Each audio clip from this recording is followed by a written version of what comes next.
अगर हमें भारत को समझना है तो शायद सबसे पहली शुरुआत इसकी जमीन से, इसके नक्शे से करनी होगी। बिल्कुल। आज हमारे पास जो स्रोत हैं वो भारत के भूगोल की एक पूरी कहानी बताते हैं।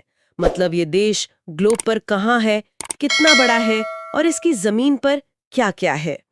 तो चलिए एक तरह से गूगल अर्थ पर भारत के ऊपर से एक सफर करते हैं। सबसे पहले जूम आउट करके देखते हैं कि ये दुनिया में कहाँ पर है। ये शुरुआत करने का सबसे सही तरीका है। जब हम पूरी तरह से मतलब ग्लोब पर देखते हैं तो दो बातें साफ नजर आती हैं। अच्छा। पहली, भारत पूरी तरह से उत्तरी गोलार्ध में है, यानी नॉर्दर्न हेमिस्फीयर में। ठीक है।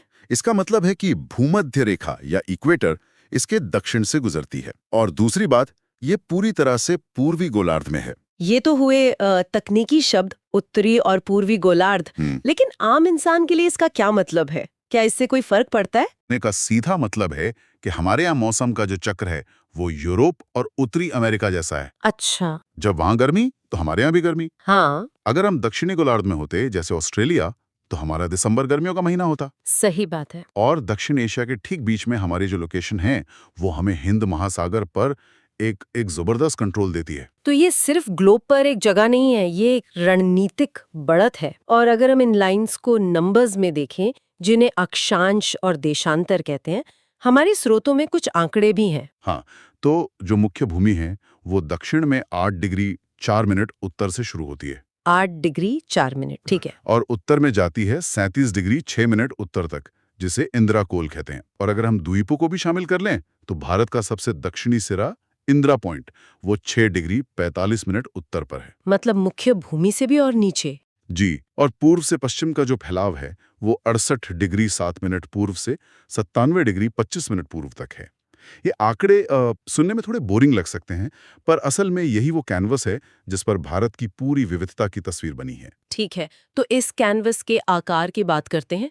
स्रोत बताते हैं कि उत्तर में कश्मीर से दक्षिण में कन्याकुमारी तक की दूरी है 3,214 किलोमीटर और पूर्व में अरुणाचल प्रदेश से पश्चिम में गुजरात तक 2,933 किलोमीटर। इसका कुल क्षेत्रफल है लगभग 32.8 लाख वर्ग किलोमीटर, जो दुनिया की कुल जमीन का 2.4% है। और इसी के साथ हम दुनिया के 7वें सबसे बड़े देश हैं। ये आंकड़े सुनने में तो बहुत बड़े लगते हैं, पर असल में इस विशालता का मतलब क्या है? इसका असली मतलब अनुभव करने वाला है। ये सिर्फ एक नंबर नहीं है। इसका मतलब है कि आप एक ही देश के अंदर हजारों किलोमीटर का सफर कर सकते हैं और आपको भाषा, खाना, पहनावा सब कुछ अलग मिलेगा। बिल्कुल, यहाँ तक कि लोगों की शक्ल सूरत में भी जमीन आसमान का फर्क दिखेगा। ये अतुलनीय विविधता है। और इसी विशालता से एक और दिलचस्प सवाल खड़ा होता है, जो हमारे स्रोतों में भी है, समय का सवाल। हाँ, ये बहुत दिलचस्प है। जैसे हमने देखा, भारत का पूर्व से पश्चिम का जो देशांतरीय विस्तार है वो लगभग 30 डिग्री है। 30 डिग्री। और पृथ्वी 1 घंटे में 15 डिग्री घूमती है। तो 30 डिग्री का सीधा मतलब हुआ कि भारत के सबसे पूर्वी छोर अरुणाचल प्रदेश और सबसे पश्चिमी छोर गुजरात के स्थानीय समय में लगभग 2 घंटे का अंतर है। 1 मिनट, 2 घंटे का फर्क? ये तो बहुत ज्यादा है। इसका मतलब जब अरुणाचल में सुबह 6 बजे सूरज उगता है तो गुजरात में उस वक्त सुबह के 4 बज रहे होते हैं और खाना अंधेरा होता है। तो क्या कभी ऐसी बात हुई कि भारत में 2 टाइम जोन बना दिए जाएं, जैसे अमेरिका या रूस में है? इसे एक ही रखने के पीछे क्या सबसे बड़ी वजह थी? ये सवाल बहुत बार उठा है और इस पे काफी बहस भी हुई है। पूर्वोत्तर के राज्य अक्सर एक अलग टाइम जोन की मांग करते हैं ताकि उनका दिन जल्दी शुरू हो सके। हाँ, सूरज की रोशनी का बेहतर इस्तेमाल हो।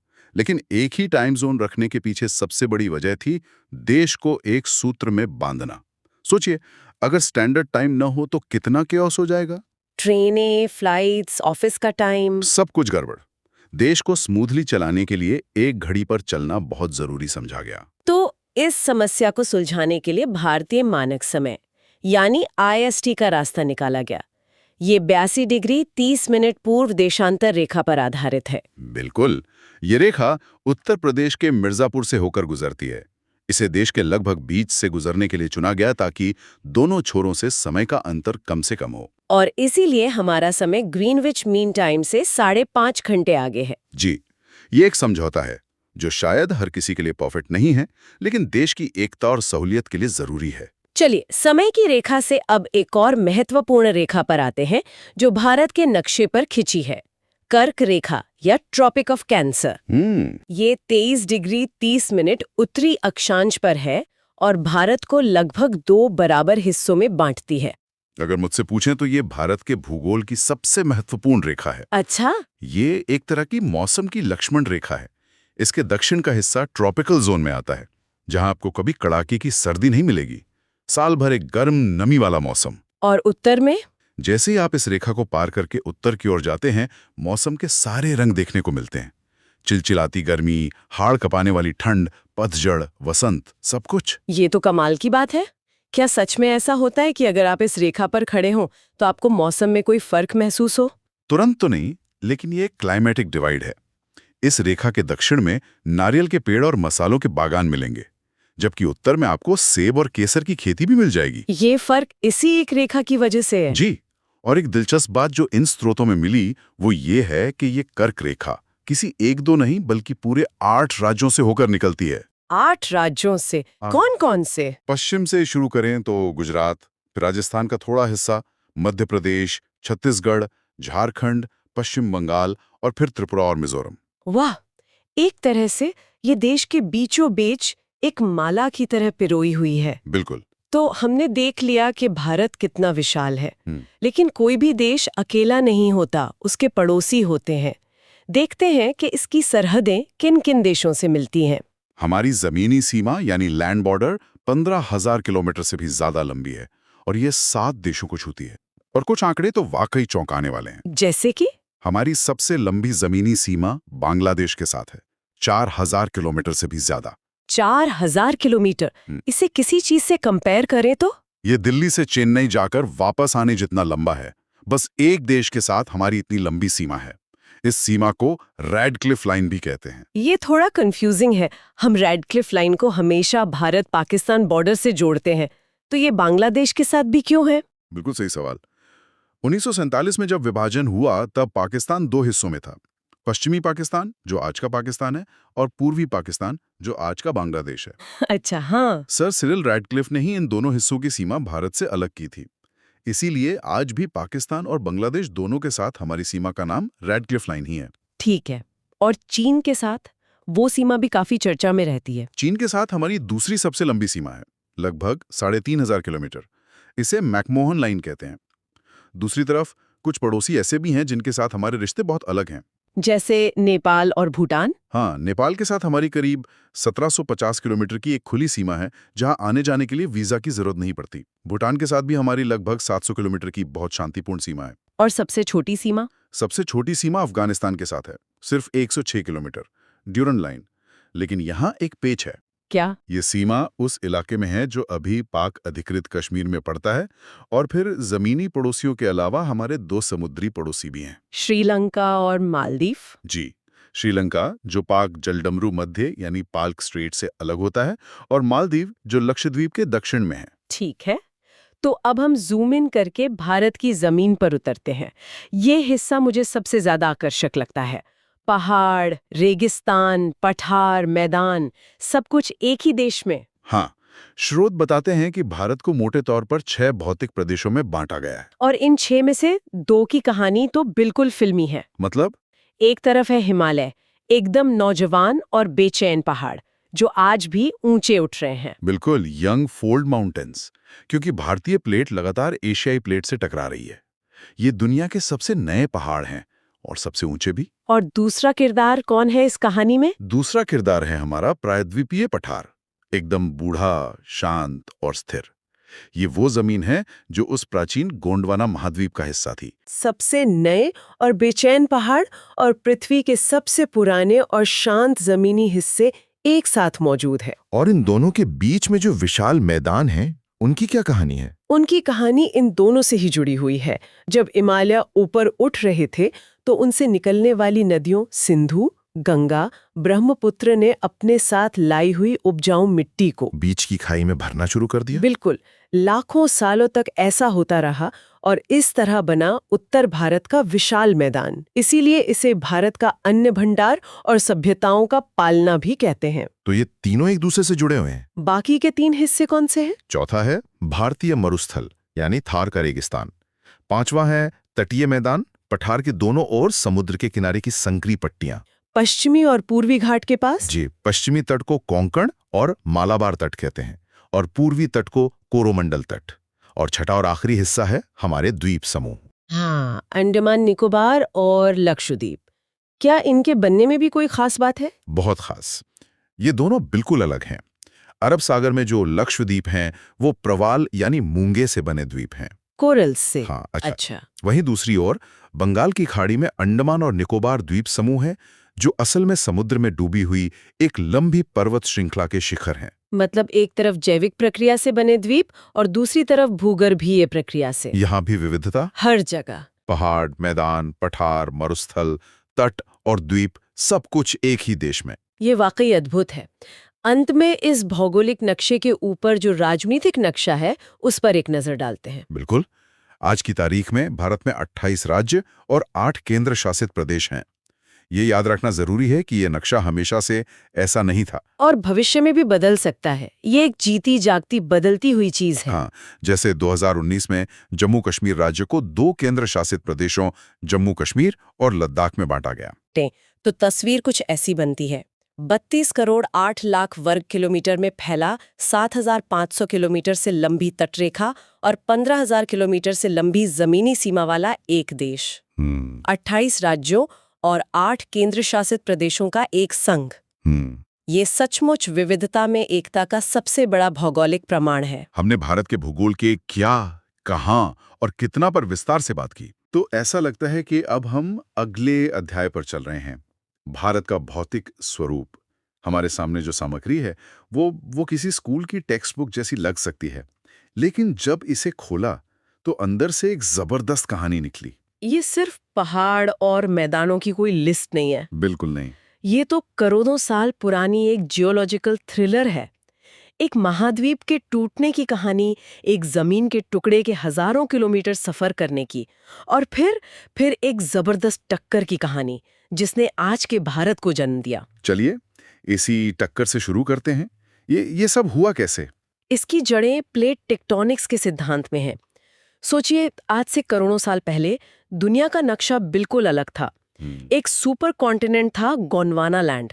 किसी वजह से वो टूटने लगा और इसी गोंडवाना लैंड का एक हिस्सा, मतलब इंडो ऑस्ट्रेलियाई प्लेट, टूटकर उत्तर की ओर बहने लगा। एक पूरा का पूरा भूभाग समुद्र में तैर रहा था। कमाल है। हाँ, और वो भी बहुत तेज रफ्तार से विशाल यूरेशियन प्लेट की तरफ बढ़ रहा था। अब इन दोनों प्लेट्स के बीच में एक समुंदर था, तेथिस सागर। जब ये 2 महाद्वीप टकराए तो वो कोई छोटी मोटी टक्कर नहीं थी, ये इतिहास की सबसे बड़ी टक्करों में से एक थी। उस टक्कर के जोर से तेथिस सागर की तलछट यानी जो सेडिमेंट्री चट्टानें थीं, वो कागज की तरह मुड़कर ऊपर उठने लगीं। और इन्हीं चट्टानों से हिमालय बना, दुनिया की सबसे ऊंची पर्वत श्रृंखला। एग्जैक्टली।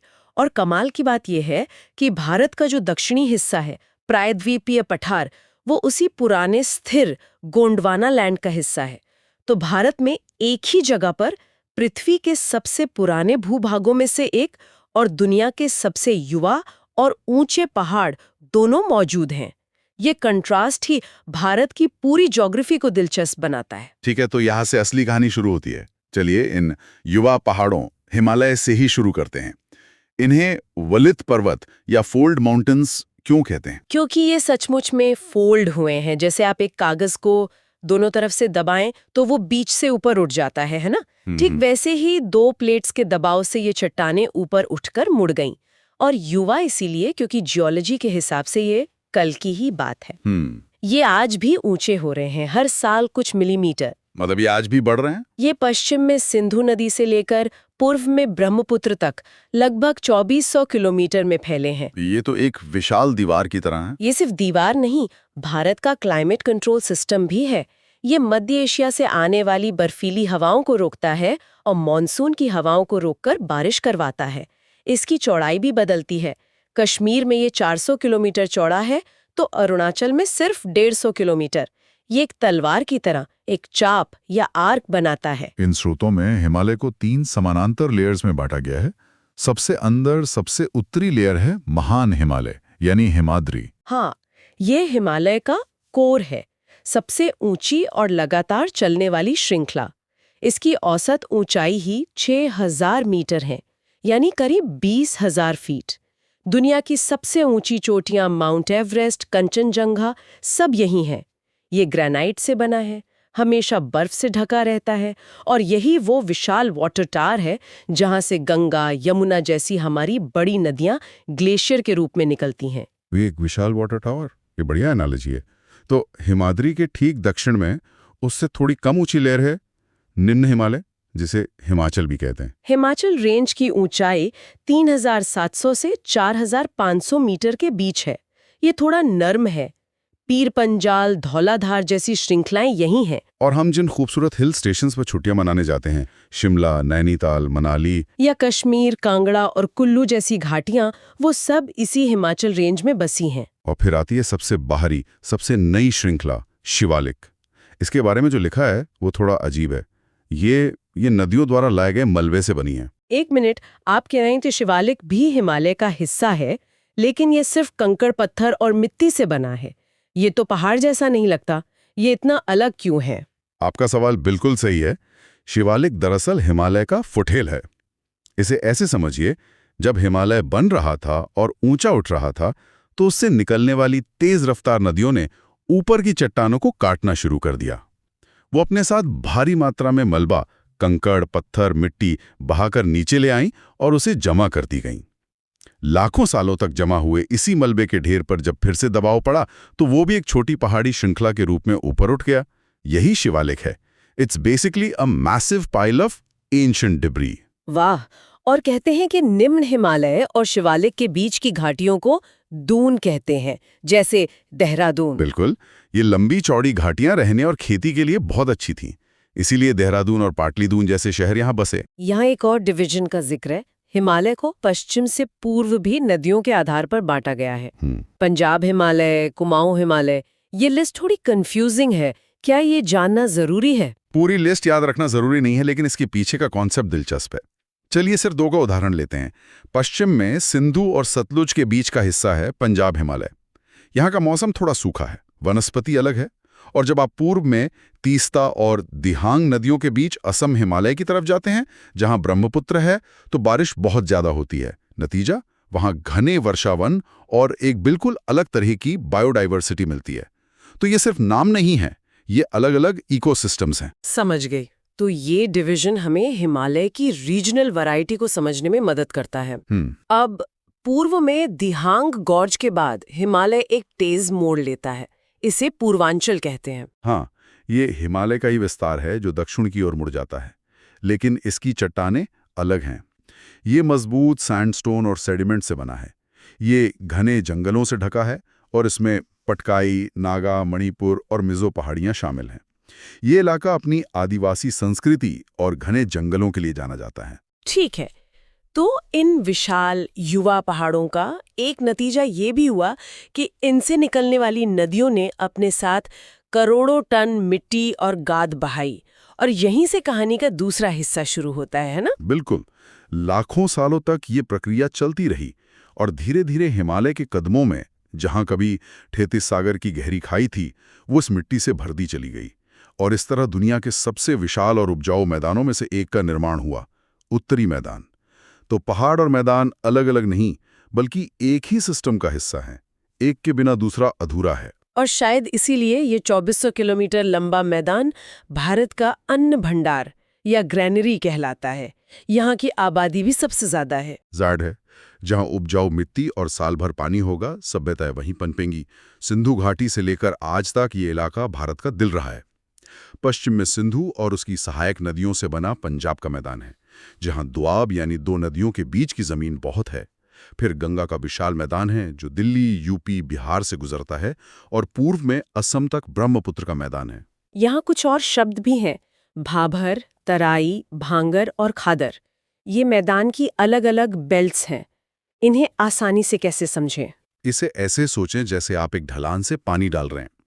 सबसे ऊपर जहां नदियां पहाड़ों से उतरती हैं, उनका बहाव बहुत तेज होता है।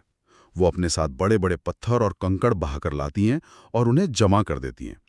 8 से 16 किलोमीटर की ये पत्थरों वाली बेल्ट है भाबर। अच्छा, तो ये एक तरह का पत्थरों का कालीन है। यहाँ लिखा है कि नदियां इसमें विलुप्त हो जाती हैं, मतलब गायब। ये तो जादू जैसा लगता है। पानी कहाँ चला जाता है? वो उन कंकड़ पत्थरों के नीचे बहने लगता है, इसलिए ऊपर से दिखाई नहीं देता। लेकिन फिर जहां भाबर की ये बेल्ट खत्म होती है और ढलान कम हो जाता है, वही पानी फिर से जमीन से बाहर निकल आता है। ये इलाका हमेशा गीला और दलदली रहता है, घने जंगलों वाला। यही इलाका है तराई। समझ गए। भाभर में छिपी, तराई में वापस निकली। और भांगर और खादर? तराई के दक्षिण में मैदान का वो पुराना हिस्सा है जहां अब नदियों की बाढ़ का पानी नहीं पहुंचता। ये भांगर है, यानी पुरानी जलोढ़ मिट्टी। इसमें कहीं कहीं कैल्शियम के कंकड़ भी मिलते हैं। लेकिन जो इलाका आज भी नदियों के किनारे है, जहां हर साल बाढ़ आती है और मिट्टी की नई परत बिछ जाती है, वो है खादर। ये सबसे नई और सबसे उपजाऊ जमीन होती है। बहुत बढ़िया। तो ये मैदानों की पूरी परतें खुल गईं। अब चलते हैं भारत के सबसे पुराने, सबसे स्थिर हिस्से पर, प्रायद्वीपीय पठार। एक मेज जैसी जमीन, बिल्कुल एक टेबल लैंड। ये उसी प्राचीन गोंडवाना लैंड का हिस्सा है जो टक्कर के दौरान स्थिर रहा। ये पुराने क्रिस्टलीय और आग्नेय चट्टानों से बना है। इसके मोटे तौर पर दो हिस्से हैं। नर्मदा नदी के उत्तर वाला हिस्सा है मध्य उच्च भूमि या सेंट्रल हाईलैंड्स। इसमें मालवा का पठार आता है, जिसके एक तरफ अरावली और दूसरी तरफ विंध्य की पहाड़ियां हैं। यहाँ एक अजीब बात है। चंबल, बेतवा जैसी नदियां दक्षिण पश्चिम से उत्तर पूर्व की ओर बहती हैं, यानी गंगा यमुना की तरफ। ऐसा क्यों? क्योंकि इस पठार का ढलान ही उसी तरफ है। ये नदियां हमें पठार का जनरल स्लोप बताती हैं। इसी सेंट्रल हाईलैंड्स का पूर्वी विस्तार बुंदेलखंड, बघेलखंड और फिर छोटा नागपुर पठार है, जिसे भारत का खनिज भंडार या स्टोर हाउस ऑफ मिनरल्स भी कहते हैं। और नर्मदा के दक्षिण में त्रिभुज के आकार का दक्कन का पठार, यानी डेक्कन प्लेटो है। हाँ, जिसके उत्तर में सतपुड़ा रेंज, पश्चिम में पश्चिमी घाट और पूर्व में पूर्वी घाट हैं। यहीं पर डेक्कन ट्रैप नाम का एक खास इलाका है। ये डेक्कन ट्रैप क्या बला है? ज्वालामुखी से बना है।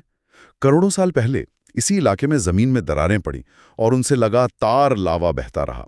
वो लावा फैलता गया और परत दर परत जमता गया, जिससे एक विशाल सीढ़ीनुमा पठार बन गया। आज भी आप मुंबई के पास कुछ पहाड़ियों को देखें, जैसे मलाड में, तो आपको इन लावा प्रवाह की परतें साफ दिख सकती हैं।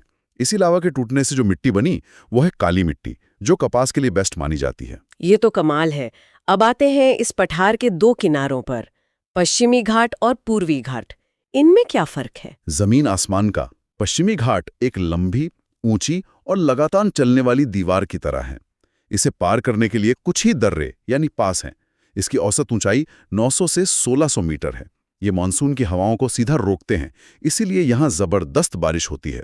दक्षिण भारत की सबसे ऊंची चोटियां जैसे अनामुडी यही हैं। और पूर्वी घाट? पूर्वी घाट इसके ठीक उलट हैं। ये निचले हैं। इनकी औसत ऊंचाई सिर्फ 600 मीटर है और ये लगातार नहीं है। महानदी, गोदावरी, कृष्णा, कावेरी जैसी बड़ी नदियों ने इन्हें जगह जगह से काटकर अपनी घाटियां बना ली हैं और बंगाल की खाड़ी की तरफ बहती हैं। ये टूटे फूटे और बिखरे हुए हैं। तो भारत के मुख्य भूभाग हो गए।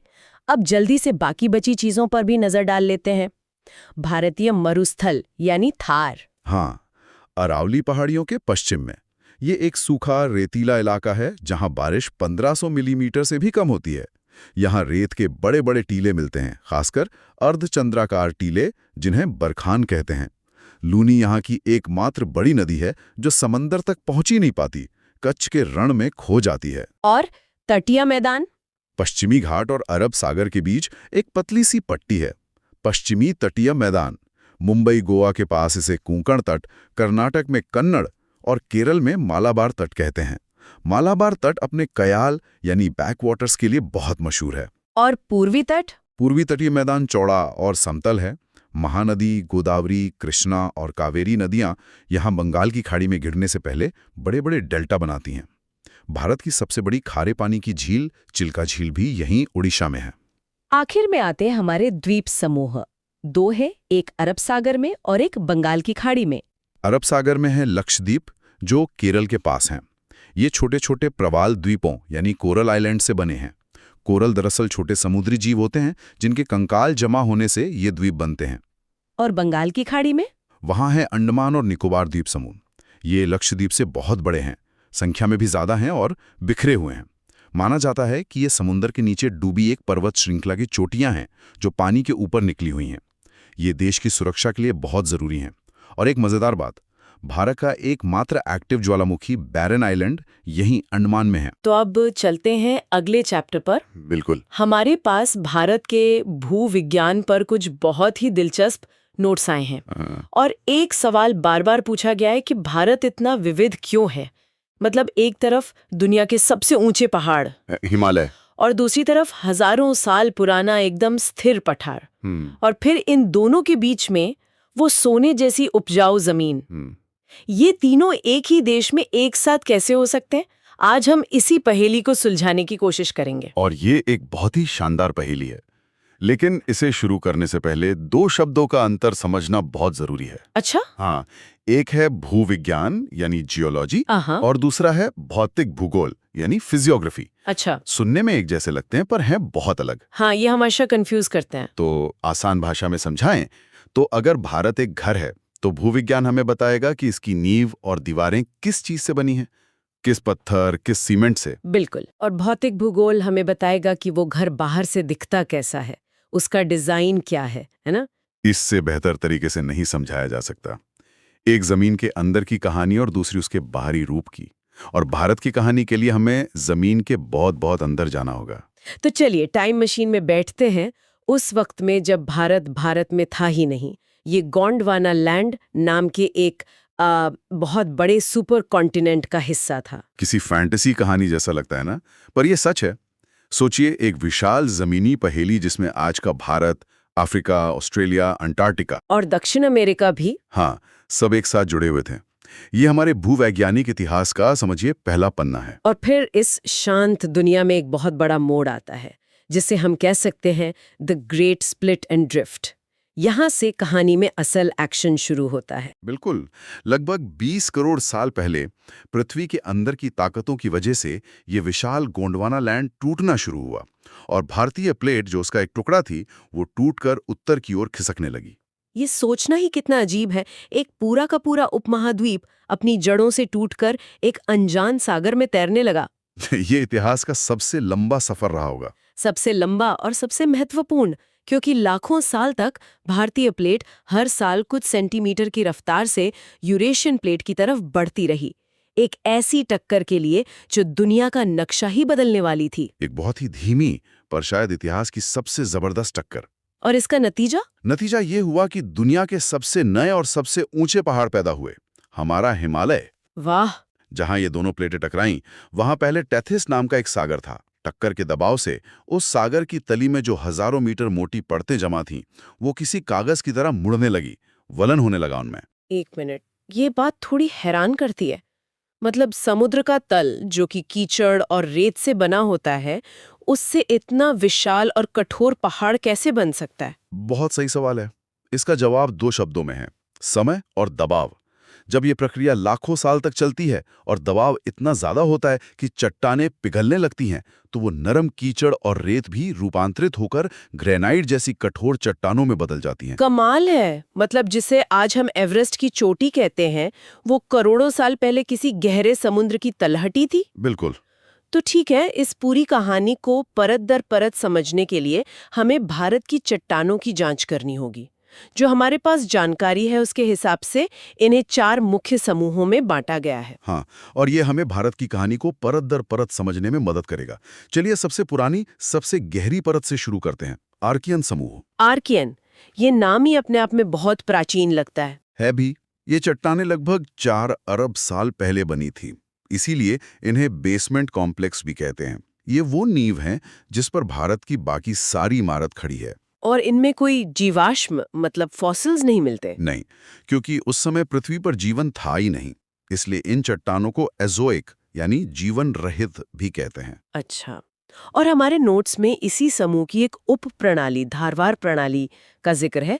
उसे आर्थिक रूप से बहुत महत्वपूर्ण बताया गया है। ऐसा क्यों? धारवाड़ प्रणाली असल में आर्कियन चट्टानों के घिसने से बनी पहली अवसादी चट्टानें हैं। अब सोचिए, जब पृथ्वी की सबसे पुरानी चट्टानें टूटेंगी तो उनके अंदर छिपा खजाना बाहर आएगा। मतलब खनिज, लोहा, मैंगनीज, तांबा और सोना। लगभग सभी जरूरी धात्विक खनिज। सोना? तो कर्नाटक की मशहूर कोलार सोने की खदानें वो इन्हीं चट्टानों की देन है? एकदम सही। भारत का ज्यादातर खनिज धन इन्हीं प्राचीन चट्टानों में छिपा है। अब इस नींव के ऊपर जो अगली परत जमी वो है पुराना समूह। ठीक है, तो अब तक चट्टानें बेजान थीं। क्या इस पुराना समूह में कुछ नया हुआ? जीवन तो अब भी नहीं था, पर चट्टानों का रूप बदलने लगा था। ये 1400 से 600 मिलियन साल पुरानी है। इसमें दो मुख्य प्रणालियां हैं, कुडप्पा और जो ज्यादा मशहूर है वो है विंध्यन प्रणाली। विंध्यन? विंध्यन। ये नाम सुनते ही मध्य भारत के पहाड़ याद आते हैं। बिल्कुल। और सोचिए, इसी विंध्यन प्रणाली से हमें वो सुंदर लाल बलुआ पत्थर मिला जिससे लाल किला बना है। हाँ, लाल किला, आगरा का किला, सांची स्तूप, ये सब उसी पत्थर से बने हैं। मतलब भूविज्ञान ने एक तरह से एक पूरे साम्राज्य की वास्तुकला की पहचान तय कर दी। ये एक जबरदस्त नजरिया है। मतलब ये सिर्फ बादशाहों की मर्जी नहीं थी, बल्कि उस जमीन की सच्चाई भी थी। और सिर्फ इमारतें ही नहीं, मध्य प्रदेश की पन्ना और तेलंगाना की गोलकोंडा की विश्व प्रसिद्ध हीरे की खदानें। हीरे की खदानें भी? हाँ, वो भी इसी विंध्यन प्रणाली का हिस्सा हैं। तो एक ही पत्थर से किला भी और कोहिनूर भी। कमाल का कॉम्बो है। तो ठीक है, आर्कियन और पुराना, इन दो युगों में जीवन के सबूत नहीं थे। कहानी में जिंदगी कब आई? आपके इसी सवाल का जवाब है हमारी तीसरी प्रणाली, द्रविड़ समूह।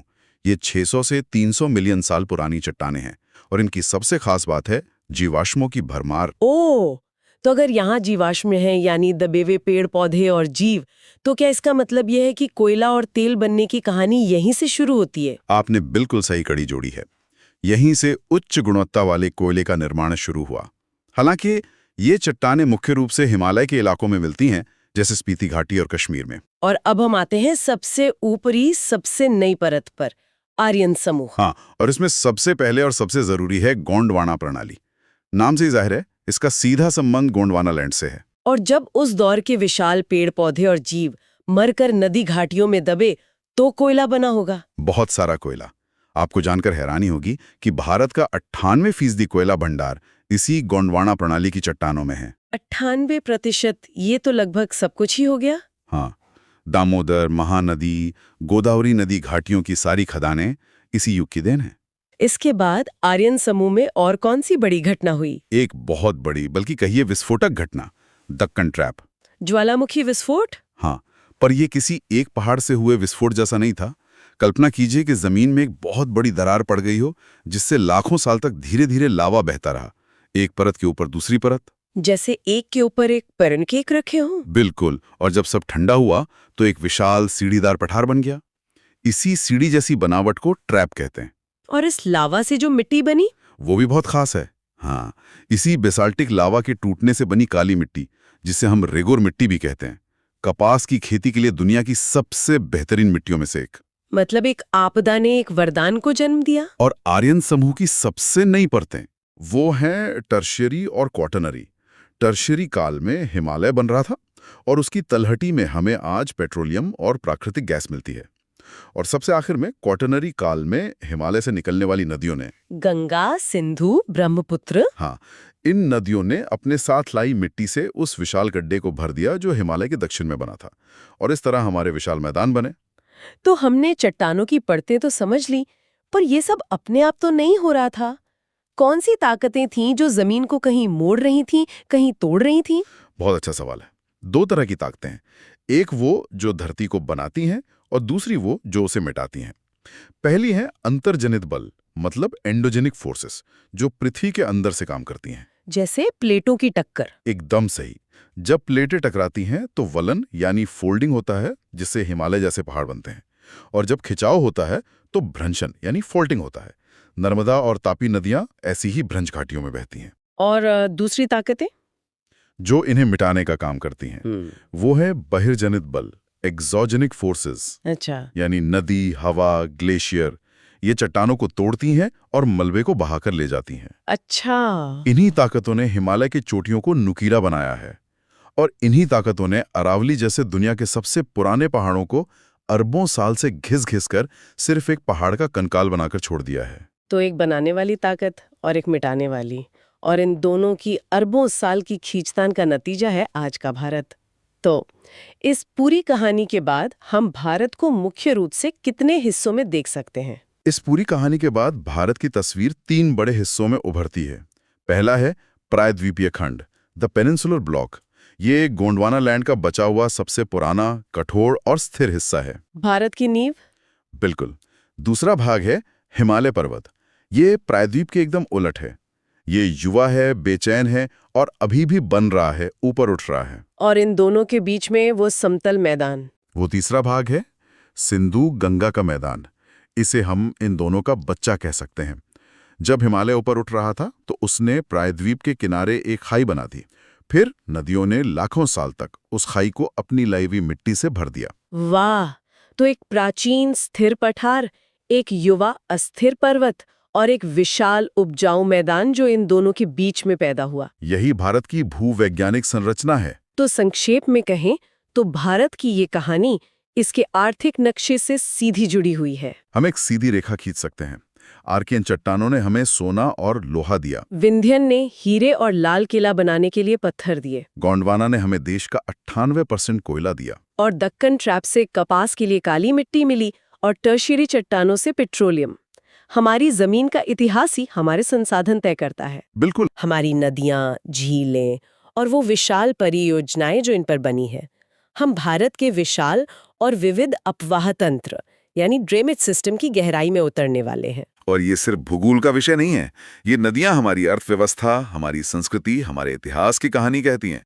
हर मोड़, हर सहायक नदी एक तरह से एक नया अध्याय जोड़ती है। बिल्कुल। तो चलिए शुरू से शुरू करते हैं। स्रोत में 2 शब्द बार बार आते हैं। एक है अपवाह द्रोणी यानी ड्रेनेज बेसन और दूसरा है जल विभाजक या वाटर डिवाइड। ये सुनने में थोड़े तकनीकी लगते हैं, लेकिन इनका कॉन्सेप्ट बहुत दिलचस्प है। हाँ, इन्हें समझना बहुत आसान है। आप किसी अपवाह द्रोणी को एक बहुत बड़े कटोरे की तरह सोचिए। उस कटोरे में कहीं भी पानी गिरेगा, वो ढलान से बहकर कटोरे के सबसे निचले हिस्से में जमा होगा, जहां से एक ही नाली मतलब मुख्य नदी उसे बाहर ले जाएगी। वो पूरा कटोरा ही उस नदी की द्रोणी है। अच्छा, तो जल विभाजक फिर उस कटोरे का किनारा हुआ। ये तुम सही। जल विभाजक वो ऊंची जमीन जैसे कोई पहाड़ या पठार होती है जो ऐसे 2 कटोरों को अलग करती है। उसके एक तरफ गिरा पानी एक नदी तंत्र में जाता है और दूसरी तरफ गिरा पानी किसी दूसरे तंत्र में। ये तो कमाल की बात है। स्रोत में अंबाला शहर का उदाहरण दिया है कि वो सिंधु और गंगा नदी तंत्रों के बीच एक जल विभाजक है। ये सोचना ही कितना अद्भुत है कि अंबाला में बारिश की एक बूंद अगर छत के एक तरफ गिरे तो वो बहकर गंगा में और बंगाल की खाड़ी में जाएगी। और अगर कुछ इंच दूर दूसरी तरफ गिरे तो वो सिंधु नदी से होते हुए अरब सागर का सफर तय करेगी। यही तो भूगोल का जादू है। ये सिर्फ बड़े पहाड़ ही नहीं बल्कि छोटे से उभार भी पानी की किस्मत तय कर देते हैं। ये एक तरह के प्राकृतिक ट्रैफिक कंट्रोलर हैं जो तय करते हैं कि पानी का खरबों लीटर का प्रवाह किस दिशा में जाएगा। तो इस बड़े नक्शे को समझने के लिए सामग्री भारतीय नदियों को 2 मुख्य समूहों में बांटती है, हिमालय और प्रायद्वीपीय। मुझे लगता है ये सिर्फ उनके उद्गम की जगह का फर्क नहीं है, बल्कि उनके पूरे चरित्र का फर्क है। आपने बिल्कुल सही पकड़ा। ये 2 अलग-अलग पीढ़ियों की तरह हैं। हिमालय नदियों जो हैं वो युवा हैं, ऊर्जा से भरपूर हैं और 12मासी हैं। उन्हें पानी के 2 स्रोत मिलते हैं। एक तो हिमालय के ग्लेशियर्स जो गर्मियों में पिघलकर पानी देते हैं और दूसरा मानसून की बारिश। इसलिए इनमें साल भर पानी रहता है। और इसी युवा जोश में ये पहाड़ों को चीरकर गहरी घाटियां मतलब गॉर्जेस बनाती हैं। ये अपना रास्ता खुद बना रही हैं। सही कहा। वहीं प्रायद्वीपी नदियां ज्यादा पुरानी हैं, शांत हैं, स्थिर हैं। वे मौसमी हैं क्योंकि वे पूरी तरह से मानसून की बारिश पर निर्भर हैं। गर्मियों में उनका प्रवाह बहुत कम हो जाता है। उनकी घाटियां चौड़ी और उथली होती हैं, जो बताता है कि वे लाखों सालों से एक ही रास्ते पर बह रही हैं और एक तरह से अब थक चुकी हैं। तो ये तो हुई हिमालय की जवान और ताकतवर नदियां। चलिए पहले इन्हीं की कहानी में उतरते हैं। शुरुआत करते हैं सिंधु नदी तंत्र से। इसका पैमाना तो विशाल है। ये 3 देशों में फैली है। सिंधु दुनिया की महानतम नदियों में से एक है। ये तिब्बत में मानसरोवर झील के पास बोकरचू ग्लेशियर से निकलती है। भारत में ये लद्दाख से प्रवेश करती है, जहां ये ज़ांस्कर और लद्दाख पर्वतमाला के बीच एक शानदार दृश्य बनाती है और फिर पाकिस्तान में प्रवेश करके कराची के पास अरब सागर में मिल जाती है। लगभग 2900 किलोमीटर का सफर। सिंधु तो खुद ही इतनी विशाल है, लेकिन मैंने पंचनद के बारे में बहुत सुना है, जिससे पंजाब का नाम भी जुड़ा है। क्या ये इसकी सहायक नदियां हैं? और ये इतनी महत्वपूर्ण क्यों है कि उन्हें एक अलग नाम दिया गया? पंचनद मतलब 5 नदियों का संगम। ये पांचों नदियां झेलम, चिनाब, रावी, व्यास और सतलुज हिमालय के अलग-अलग हिस्सों से निकलकर पंजाब के मैदानों को सींचती हैं और अंत में पाकिस्तान में जाकर सिंधु में मिल जाती हैं। इसीलिए इस पूरे इलाके को 5 नदियों की धरती यानी पंजाब कहते हैं। इनमें चिनाब सिंधु की सबसे बड़ी सहायक नदी है और सतलुज पर भाखड़ा नांगल जैसा विशाल प्रोजेक्ट बना है। इसी से जुड़ा एक बहुत अहम पहलू है 1960 की सिंधु जल संधि। ये तो हैरान करने वाली बात है कि भारत और पाकिस्तान के बीच इतने तनाव और युद्धों के बावजूद ये संधि आज तक कायम है।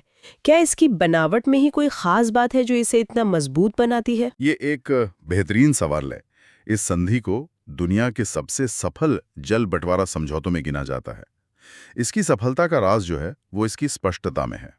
इसने नदियों का बंटवारा कर दिया, पानी का नहीं।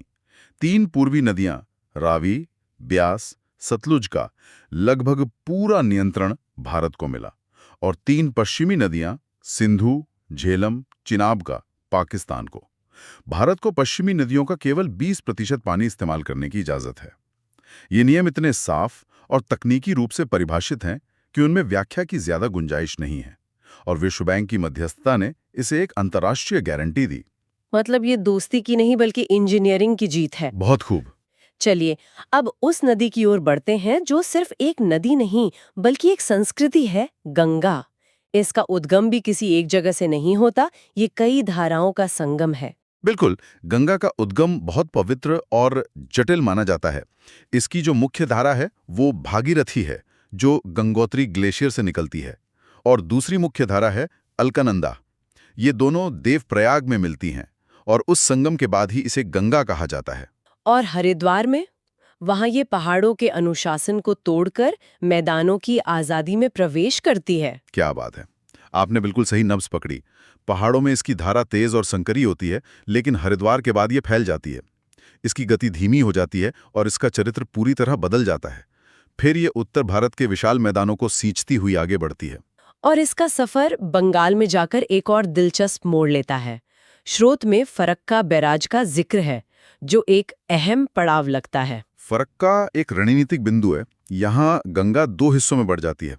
एक धारा भागीरथी हुगली के नाम से दक्षिण की ओर मुड़ के कोलकाता से होते हुए बंगाल की खाड़ी में गिरती है और मुख्य धारा आगे बांग्लादेश में चली जाती है, जहां उसे पद्मा नाम से जाना जाता है। इसकी सहायक नदियों में यमुना का जिक्र तो सबसे पहले आता है, लेकिन एक नदी है कोसी, जिसे बिहार का शोक कहा जाता है।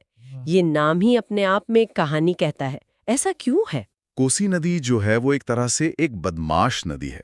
ये हिमालय से उतरते हुए अपने साथ भारी मात्रा में सिल्ट यानी रेत और मिट्टी लाती है। अच्छा, तो मतलब ये पहाड़ों से मिट्टी लाकर मैदानों में बिछा देती है और इसी वजह से इसका रास्ता ब्लॉक हो जाता होगा। बिल्कुल, जब सिल्ट जमा होने से उसका अपना ही रास्ता रुक जाता है तो पानी को बहने के लिए कोई नया रास्ता खोजना पड़ता है और ये हर साल अपना रास्ता बदल लेती है।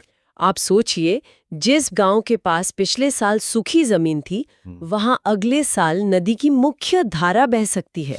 इसी अप्रत्याशित बाढ़ के कारण ये बिहार में भारी तबाही मचाती है और इसीलिए इसे शोक कहा जाता है। समझ गई। अब हिमालय के तीसरे बड़े खिलाड़ी की बात करते हैं, ब्रह्मपुत्र।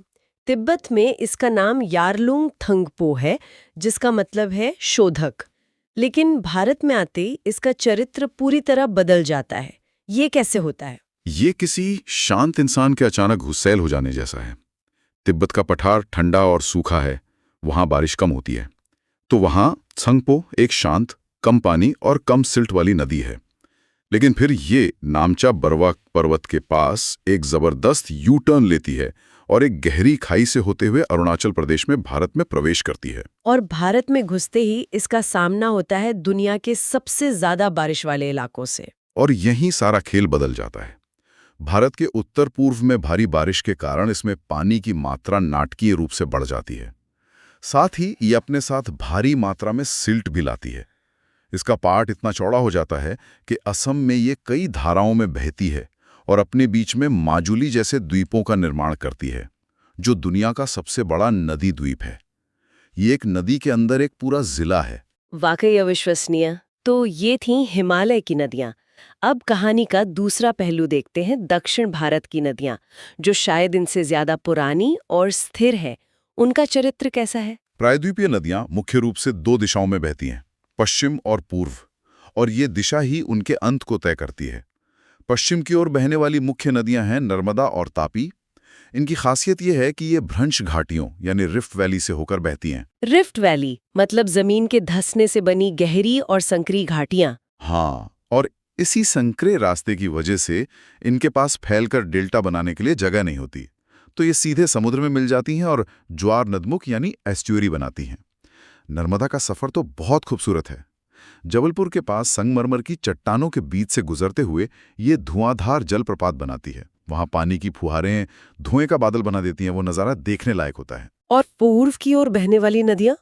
वे ज्यादातर बंगाल की खाड़ी में गिरती हैं और बड़े बड़े डेल्टा बनाती हैं। इनमें गोदावरी को दक्षिण गंगा भी कहा जाता है। ये उपाधि क्यों? अपने विशाल आकार और विस्तार के कारण लगभग 1500 किलोमीटर की लंबाई के साथ गोदावरी प्रायद्वीपीय भारत की सबसे लंबी नदी है। ये एक बहुत बड़े क्षेत्र को जीवन देती है, ठीक वैसे ही जैसे उत्तर भारत में गंगा। इसीलिए सम्मान में इसे दक्षिण गंगा कहते हैं। इसके अलावा महानदी है जिस पर प्रसिद्ध हीराकुंड बांध बना है। कृष्णा और कावेरी का भी जिक्र है। कावेरी के बारे में कुछ बहुत अनूठा है। स्रोत बताते हैं कि इसमें लगभग पूरे साल पानी रहता है, जो प्रायद्वीपीय नदियों के लिए एक दुर्लभ बात है। हाँ, कावेरी को प्रकृति का एक अनूठा वरदान मिला है। उसकी द्रोणी की बनावट ऐसी है कि उसे दोनों मानसून से पानी मिलता है। गर्मियों में जब दक्षिण पश्चिम मानसून आता है तो इसके ऊपरी जल ग्रहण क्षेत्र में बारिश होती है, और सर्दियों में जब उत्तर पूर्व मानसून लौटता है तो इसके निचले हिस्सों में बारिश होती है। इस दोहरे फायदे की वजह से इसमें साल भर अच्छा प्रवाह बना रहता है, जो इसे दक्षिण की एक बेहद महत्वपूर्ण नदी बनाता है। तो ये तो नदियों का जाल हो गया, लेकिन कहानी यहीं खत्म नहीं होती। स्रोत में झीलों और इन नदियों पर बनी विशाल परियोजनाओं का भी जिक्र है, जो आधुनिक भारत के विकास की कहानी कहती हैं। पहले झीलों की बात करते हैं। भारत में कई तरह की झीलें हैं, हर एक की अपनी कहानी। कश्मीर की वुलर झील भूगर्भीय हलचल से बनी भारत की सबसे बड़ी मीठे पानी की झील है। तो वहीं राजस्थान की सांभर झील एक खारे पानी की झील है, जिससे बड़े पैमाने पर नमक का उत्पादन होता है।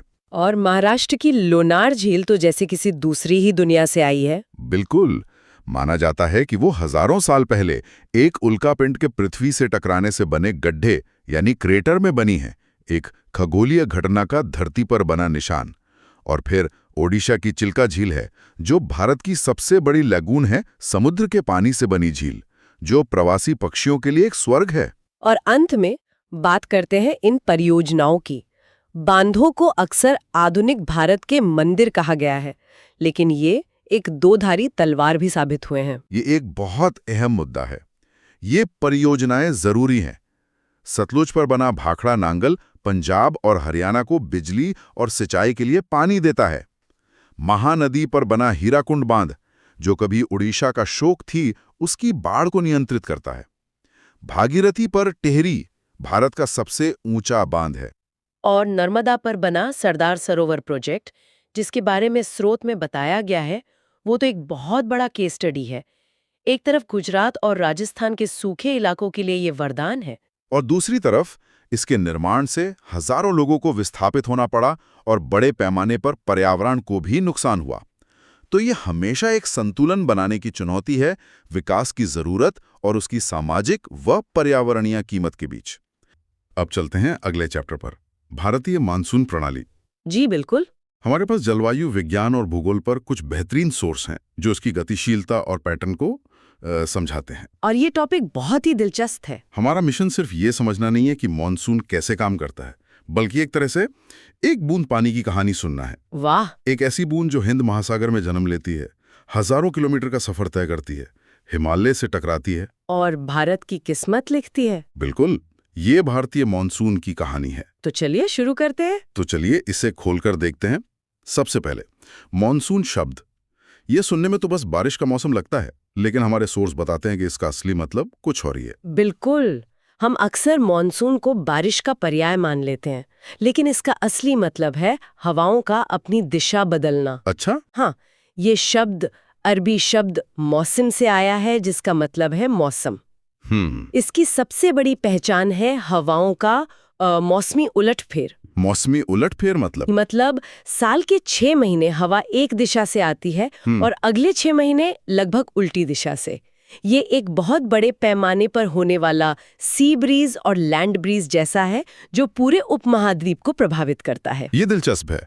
तो ये सिर्फ बारिश नहीं बल्कि हवाओं का एक पूरा सिस्टम है। जी बिल्कुल। और इसी सिस्टम की वजह से भारत की जलवायु इतनी विविध है ना? कहीं बर्फ है, कहीं रेगिस्तान है। सही कहा। इसके पीछे कौन से मुख्य खिलाड़ी हैं जो इस पूरे खेल को कंट्रोल करते हैं? अगर हम मंच तैयार करने वाले मुख्य खिलाड़ियों की बात करें तो 4 सबसे बड़े हैं।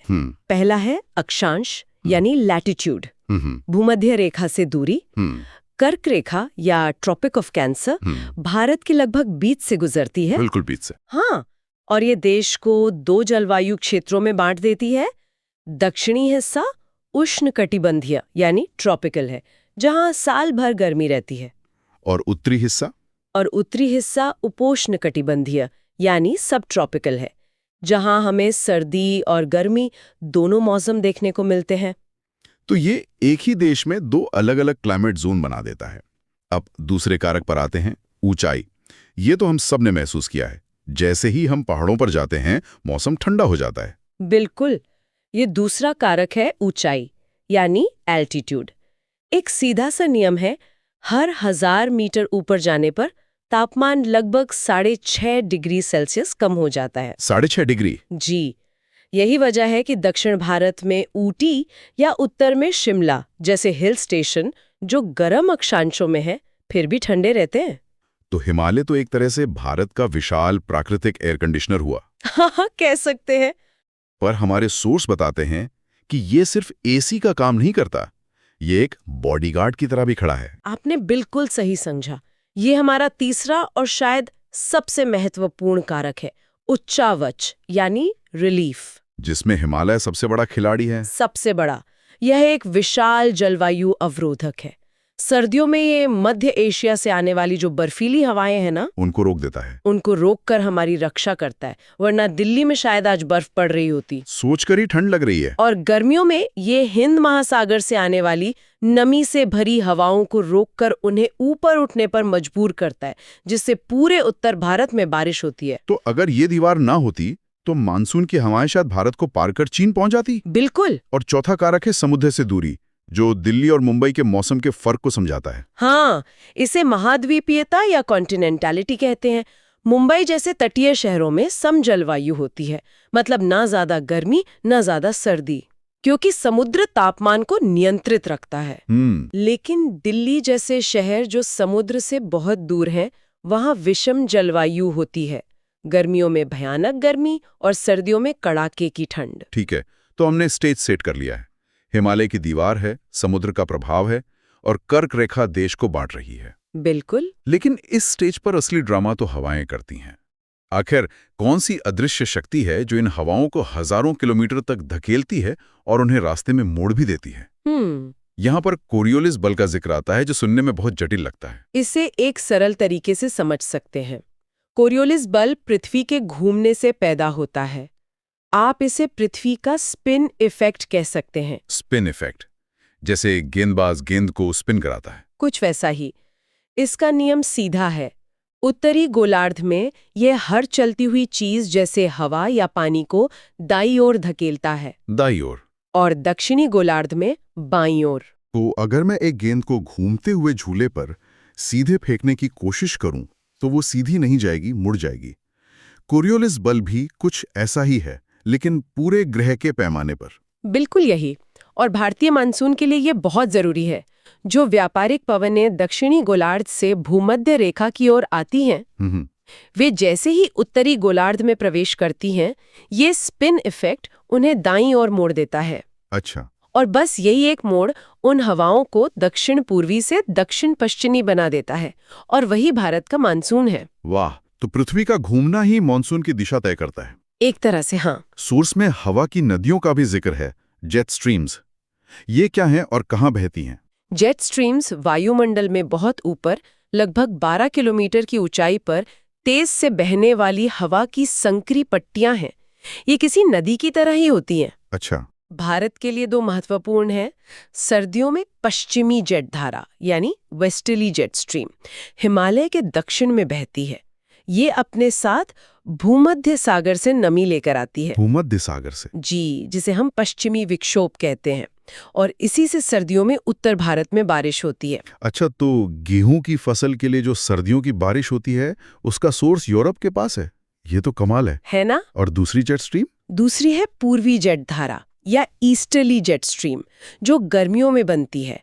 ये मानसून के दौरान बनने वाले छोटे छोटे तूफानों या कम दबाव के क्षेत्रों को रास्ता दिखाती है। तो एक तरह से ट्रैफिक कंट्रोलर का काम करती है। बिल्कुल, आप कह सकते हैं कि ये तय करती है कि बारिश कहाँ और कितनी तीव्र होगी। और इन सब के बीच एक और खिलाड़ी है, ITCZ। सोर्स में इसे मानसून का इंजन या चुंबक कहा गया है। ये क्या चीज है? ITCZ यानी इंटरट्रॉपिकल कन्वर्जेंस जोन। ये भूमध्य रेखा के पास एक कम दबाव वाली बेल्ट है, जहां दोनों गोलार्धों से आने वाली व्यापारिक पवनें मिलती हैं। गर्मियों में जब सूरज सीधा कर्क रेखा पर चमकता है तो जमीन बहुत गर्म हो जाती है। बिल्कुल। गर्मी के कारण ये ITCZ बेल्ट भी उत्तर की ओर खिसक कर गंगा के मैदानों पर आ जाती है। ये अपने साथ एक विशाल वैक्यूम क्लीनर जैसा प्रभाव पैदा करती है, जो हिंद महासागर की नमी वाली हवाओं को अपनी ओर खींचता है। तो अब सारी कड़ियां जुड़ रही हैं। गर्मियों में भारत की जमीन और तिब्बत का पठार एक विशाल तवे की तरह गर्म हो जाते हैं। सही। जिससे वहां हवा हल्की होकर ऊपर उठती है और एक शक्तिशाली कम दबाव का क्षेत्र बन जाता है। और उसी समय हिंद महासागर अपेक्षाकृत ठंडा रहता है, इसलिए वहां की हवा भारी होती है और एक उच्च दबाव का क्षेत्र बना रहता है। और भौतिकी का नियम सरल है, हवा हमेशा उच्च दबाव से कम दबाव की ओर दौड़ती है। बिल्कुल। तो हमारी पानी की बूंद की यात्रा यहां से शुरू होती है। यहीं से वह हिंद महासागर से उच्च दबाव के कारण उत्तर की ओर चलना शुरू करती है। भूमध्य रेखा पार करते ही कोरियोलिस बल उसे दाईं ओर यानी भारत की ओर मोड़ देता है। और गंगा के मैदान पर बैठा ITCZ का चुंबक उसे अपनी ओर खींच लेता है। हजारों किलोमीटर के इस सफर में वो अपने साथ ढेर सारी नमी उठा लेती है। और जब ये नमी से लदी हवा भारत पहुंचती है तो वही हमारा दक्षिण पश्चिमी मानसून है। ये सब सुनकर ऐसा लग रहा है जैसे हम एक बहुत बड़े ऑर्केस्ट्रा की बात कर रहे हैं, जहां हर इंस्ट्रूमेंट को अपना पार्ट सही समय पर बजाना है। बहुत अच्छी उपमा है। तो चलिए देखते हैं कि ये मानसून सिम्फनी पूरे साल भर में कैसे बजती है। सर्दियों से शुरू करते हैं। शीत ऋतु यानी मध्य नवंबर से फरवरी तक सब कुछ उल्टा हो जाता है।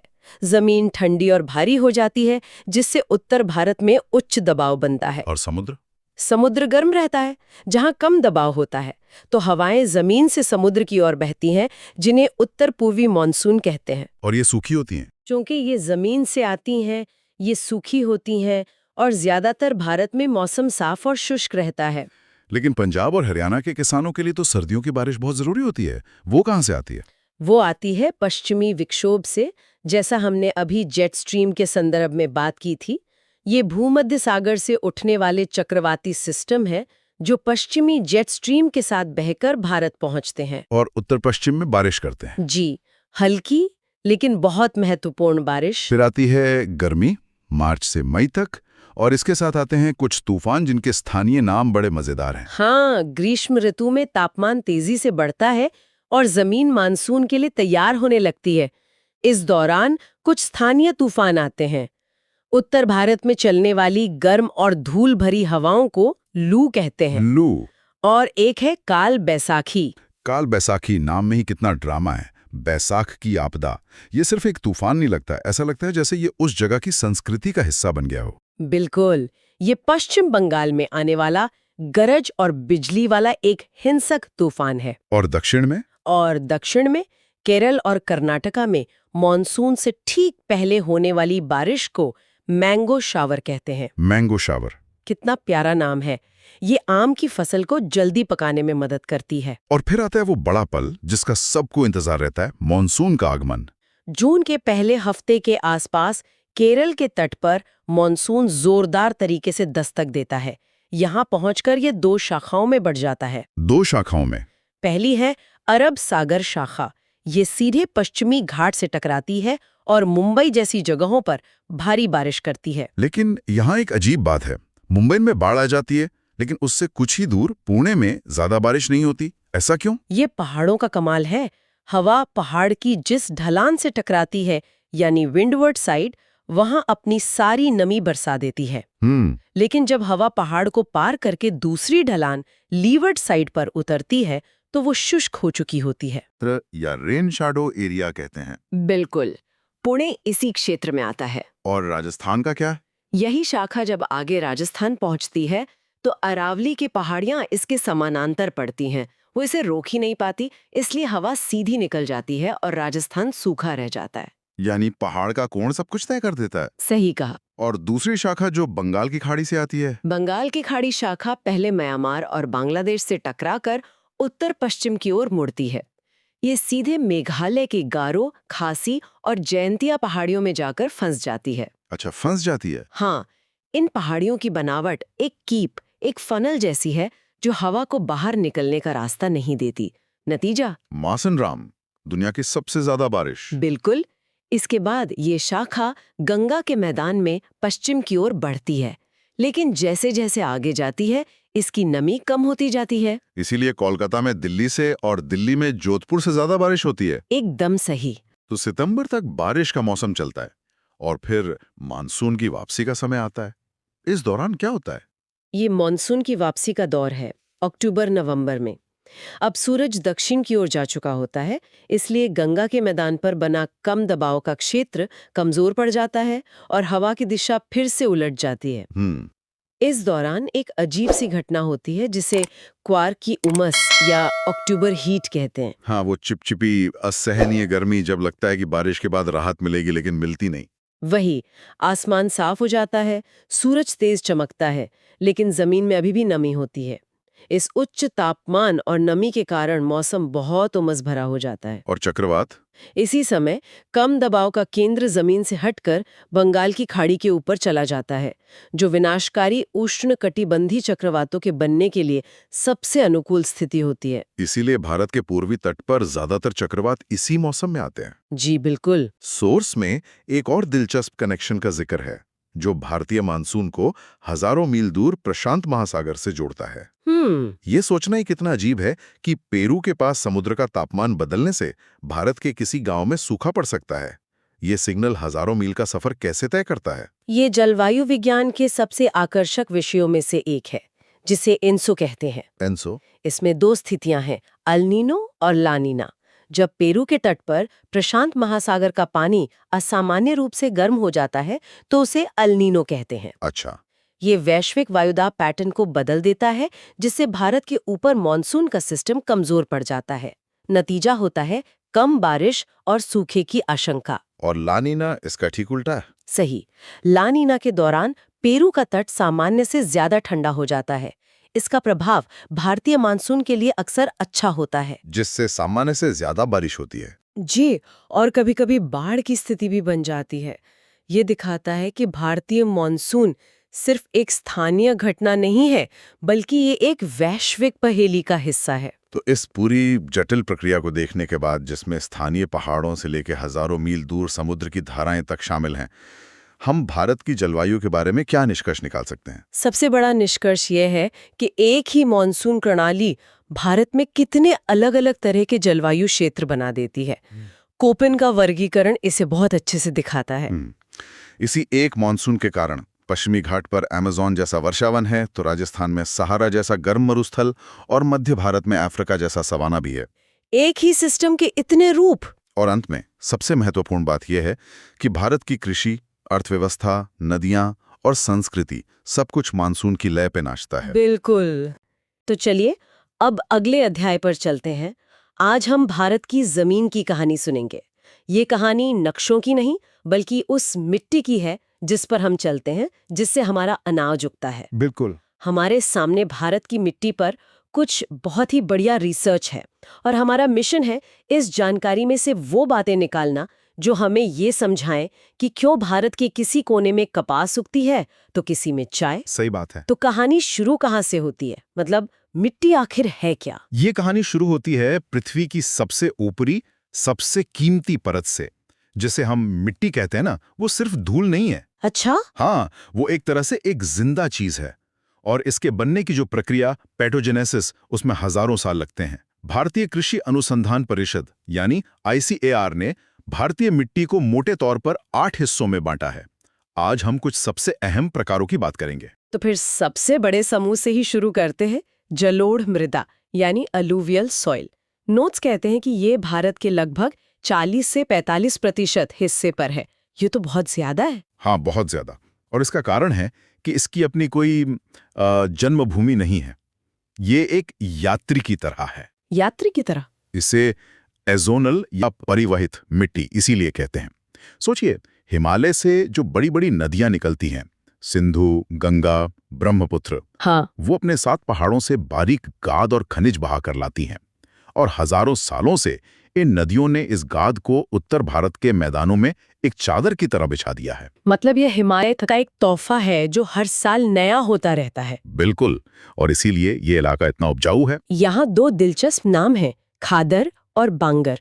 ये सुनने में किसी पुरानी कहानी के 2 भाइयों जैसे लगते हैं। इनमें क्या अंतर है? आपका अंदाजा बिल्कुल सही है। ये 2 भाई ही हैं, एक जवान और एक बूढ़ा। अच्छा, खादर जो है वो जवान भाई है। ये नई जलोढ़ मिट्टी है जो नदी के पास मिलती है। हर साल बाढ़ के साथ एक नई परत बिछ जाती है, तो ये हमेशा उपजाऊ बनी रहती है। और बांगर? बांगर बूढ़ा भाई है। ये पुरानी जलोढ़ है जो नदी से दूर ऊंचे इलाकों में मिलती है। इसमें समय के साथ कंकड़ बन जाते हैं और ये कादर जितनी उपजाऊ नहीं रहती। तो इसका मतलब ये हुआ कि जो किसान नदी के जितना करीब है, उसकी जमीन उतनी ही कीमती है। बिल्कुल, ये सिर्फ भूगोल नहीं, ये अर्थशास्त्र भी है।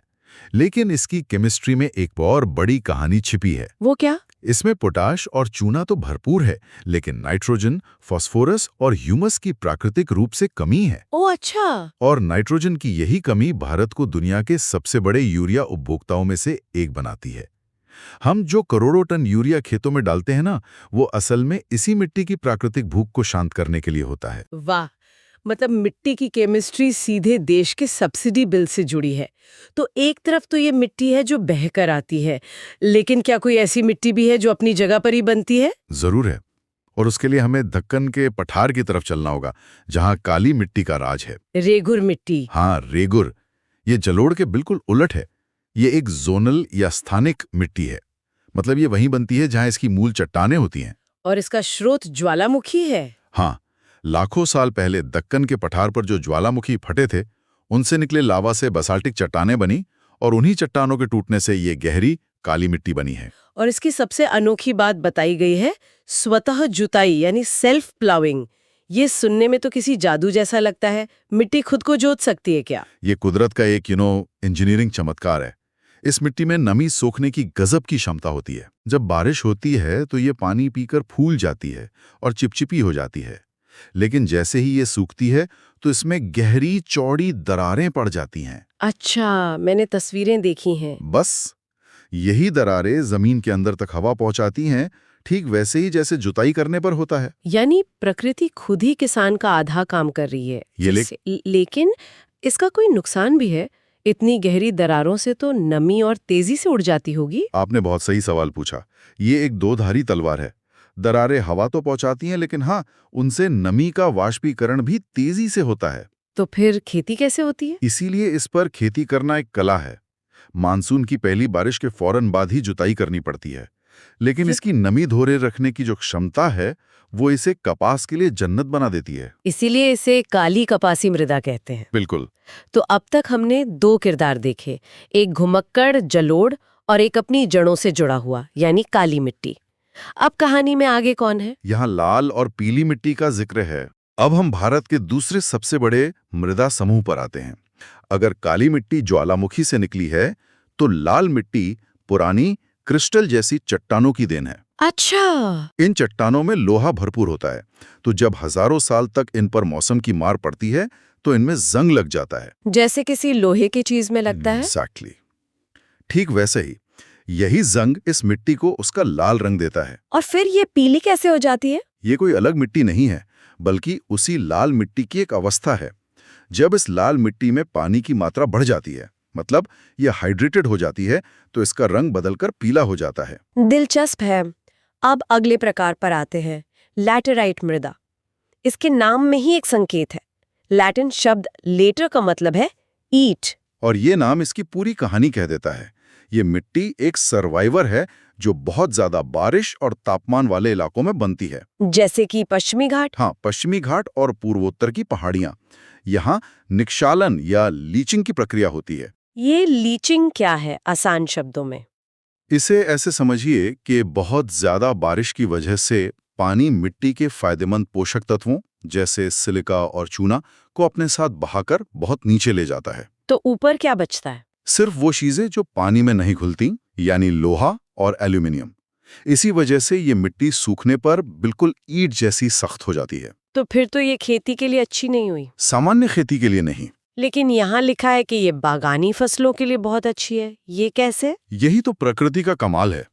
लीचिंग की वजह से ये मिट्टी अम्लीय मतलब एसिडिक हो जाती है, और काजू, चाय, कॉफी, रबर जैसी फसलों को पनपने के लिए ऐसी ही अम्लीय मिट्टी चाहिए होती है। वाह, मतलब दार्जिलिंग की चाय का राज इसी मिट्टी में छिपा है। बिल्कुल। अब बात करते हैं उन मिट्टियों की जो भारत के दो छोरों पर मिलती हैं, रेगिस्तान और पहाड़। पहले शुष्क मृदा। इसकी कहानी है पानी की कमी से जूझने की। ये पश्चिमी राजस्थान और गुजरात के कुछ हिस्सों में मिलती है। ये रेतीली और लवणीय होती है। लेकिन इसकी एक छिपी हुई खूबी है। जमीन में थोड़ा नीचे जाने पर कैल्शियम कार्बोनेट की एक सख्त परत मिलती है, जिसे कंकड़ की परत कहते हैं। और ये परत जरूरी क्यों है? ये परत एक तरह से भूमिगत बांध का काम करती है। जब इंदिरा गांधी नहर से पानी इन इलाकों में पहुंचा, तो इसी परत ने पानी को और ज्यादा नीचे रिसने से रोका। अच्छा। इससे सिंचाई का पानी पौधों की जड़ों के पास ही रहता है। सही पकड़ा आपने। इसी ने थार के एक बड़े हिस्से में खेती को मुमकिन बनाया है। और पहाड़ों की मिट्टी, वहां तो एक ही पहाड़ पर कई तरह की मिट्टियां मिल सकती हैं। हाँ, क्योंकि पहाड़ पर हर कुछ 100 मीटर की ऊंचाई पर दुनिया बदल जाती है। नदी घाटियों में आपको उपजाऊ दोमट मिट्टी मिलेगी, जो सेब और नाशपाती के बागों के लिए बेहतरीन है। और ऊपर ढलानों पर वहां मिट्टी पथरीली और मोटे कणों वाली हो जाएगी। और ज्यादा ऊंचाई पर बर्फीले इलाकों में मिट्टी अम्लीय और कम ह्यूमस वाली होती है। चाय के बागान भी ऐसी ही ढलानी जमीन पर होते हैं। तो हमने अलग अलग किरदारों को तो जान लिया, लेकिन इस पूरी कहानी का सार क्या है? इन सभी मिट्टियों में कोई एक जैसी बात है? हाँ है, और यही भारतीय कृषि की सबसे बड़ी हकीकत और सबसे बड़ी चुनौती है। वो क्या है? एक सामान्य नियम के तौर पर भारत की लगभग सभी मिट्टियों में 3 चीजों की कमी है: नाइट्रोजन, फास्फोरस और ह्यूमस। सब में? हाँ, लगभग सब में। किसी में पोटाश ज्यादा है, किसी में लोहा, लेकिन ये 3 पोषक तत्व हर जगह कम है। यही वो स्वर्ण नियम है जो तय करता है कि हमें उर्वरकों का इस्तेमाल क्यों करना पड़ता है। और इसी से जुड़ा एक और गंभीर मुद्दा है मृदा अपरदन, सॉइल इरोजन। बिल्कुल, ये मिट्टी की सेहत का सबसे बड़ा दुश्मन है, और ये 2 तरीकों से हमला करता है। कौन कौन से? पहला है परत अपरदन यानी शीट इरोजन। ये एक अदृश्य चोर की तरह है। हर बारिश के साथ खेत की सबसे उपजाऊ ऊपरी परत थोड़ी थोड़ी करके बह जाती है, और पता भी नहीं चलता। पता तब चलता है जब सालों बाद पैदावार गिरने लगती है। इसीलिए इसे किसानों की रेंगती हुई मौत कहते हैं। ये तो बहुत खतरनाक है। और दूसरा प्रकार? दूसरा है अवनलिका अपरदन, गली इरोजन। वो एक जाहिर दुश्मन है। इसमें बहता पानी जमीन में गहरी नालियां बना देता है, जो धीरे धीरे बड़े बड़े खड्डों में बदल जाती हैं। चंबल के बीहड़ जैसे। बिल्कुल, चंबल घाटी इसका सबसे भयावह उदाहरण है। तो इन दुश्मनों से अपनी मिट्टी को बचाने के क्या उपाय हैं? उपाय बहुत सरल और प्रभावी हैं। 3 मुख्य तरीकों का जिक्र है। पहला, समोच्च जुताई, मतलब ढलान के आर पार जुताई करना। इससे पानी की रफ्तार कम हो जाती है। सही। दूसरा है सीढ़ीदार खेती, जो पहाड़ों पर की जाती है। और तीसरा है रक्षक मेखला यानी शेल्टर बेल्ट्स। खेतों के किनारे पेड़ों की कतारें लगाना। हाँ, ये तेज हवा से मिट्टी को उड़ने से रोकती हैं। तो आज हमने भारत की मिट्टी की पूरी कहानी सुनी। अगर इस पूरी चर्चा को समेटना हो तो क्या कहेंगे? सार ये है कि मृदा सिर्फ हमारे पैरों के नीचे की जमीन नहीं है, ये हमारा भविष्य है। भारत की खाद्य सुरक्षा इसी पर टिकी है। संक्षेप में याद रखना हो तो जलोढ़ मतलब भारत का फुटबॉल, काली मिट्टी मतलब कॉटन का साम्राज्य और लैटेराइट मतलब चाय कॉफी जैसे प्लांटेशंस का घर। और अब चलते हैं अगले चैप्टर पर। अब हम उस बेजान नींव पर बसी जिंदगी की कहानी को समझेंगे, भारत की प्राकृतिक वनस्पति और वन्यजीव। आज हम इस देश की हरियाली और उसमें बसने वाले जीवों की दुनिया में उतरने वाले हैं। बिल्कुल, हमारे पास जो स्रोत हैं वो भारत के जंगलों के प्रकार से लेकर उन्हें बचाने के तरीकों तक एक पूरी तस्वीर पेश करते हैं। और हमारा मिशन है इस जानकारी में से सबसे दिलचस्प और जरूरी बातें निकालना। तो चलिए शुरू करते हैं। सबसे पहले एक शब्द जो बार बार आता है, प्राकृतिक वनस्पति। इसका मतलब सिर्फ कोई भी पेड़ पौधा तो नहीं है ना? नहीं, बिल्कुल नहीं। प्राकृतिक वनस्पति का मतलब है वो पेड़ पौधे जो बिना किसी इंसानी मदद के अपने आप उगते हैं। अच्छा। और लंबे समय तक उन पर कोई इंसानी असर नहीं पड़ा है। इन्हें वर्जिन वेजिटेशन भी कहते हैं। और भारत में इतनी विविधता क्यों है? मतलब कहीं घने जंगल, कहीं कांटेदार झाड़ियां। इसका सीधा सा कारण है यहाँ की जमीन और जलवायु, तापमान, नमी, मिट्टी, ऊंचाई, इन सब में जो फर्क है वही भारत को अलग अलग तरह के जंगलों का घर बनाता है। तो मतलब भारत के जंगल यहाँ के भूगोल का आईना है। और स्रोतों के हिसाब से इस आईने में 5 मुख्य तस्वीरें दिखती हैं। 5 तरह के जंगल। जी, 5 प्रमुख प्रकार। चलिए एक एक करके इन दुनियाओं में झांकते हैं। शुरुआत करते हैं सबसे घने और कह सकते हैं रहस्यमयी जंगलों से। उष्णकटिबंधीय सदाबहार वन, ट्रॉपिकल एवरग्रीन फॉरेस्ट्स। ये वो जंगल हैं जहां कुदरत मेहरबान रहती है, मतलब 200 सेंटीमीटर से ज्यादा सालाना बारिश। 200 सेंटीमीटर? ये तो बहुत ज्यादा है। हाँ, और छोटा सा सूखा मौसम। ये आपको पश्चिमी घाट, लक्षद्वीप, अंडमान निकोबार और असम के ऊपरी हिस्सों में मिलेंगे। इन जंगलों की सबसे खास बात तो यही है कि ये हमेशा हरे भरे। बिल्कुल, हमेशा हरे भरे रहते हैं।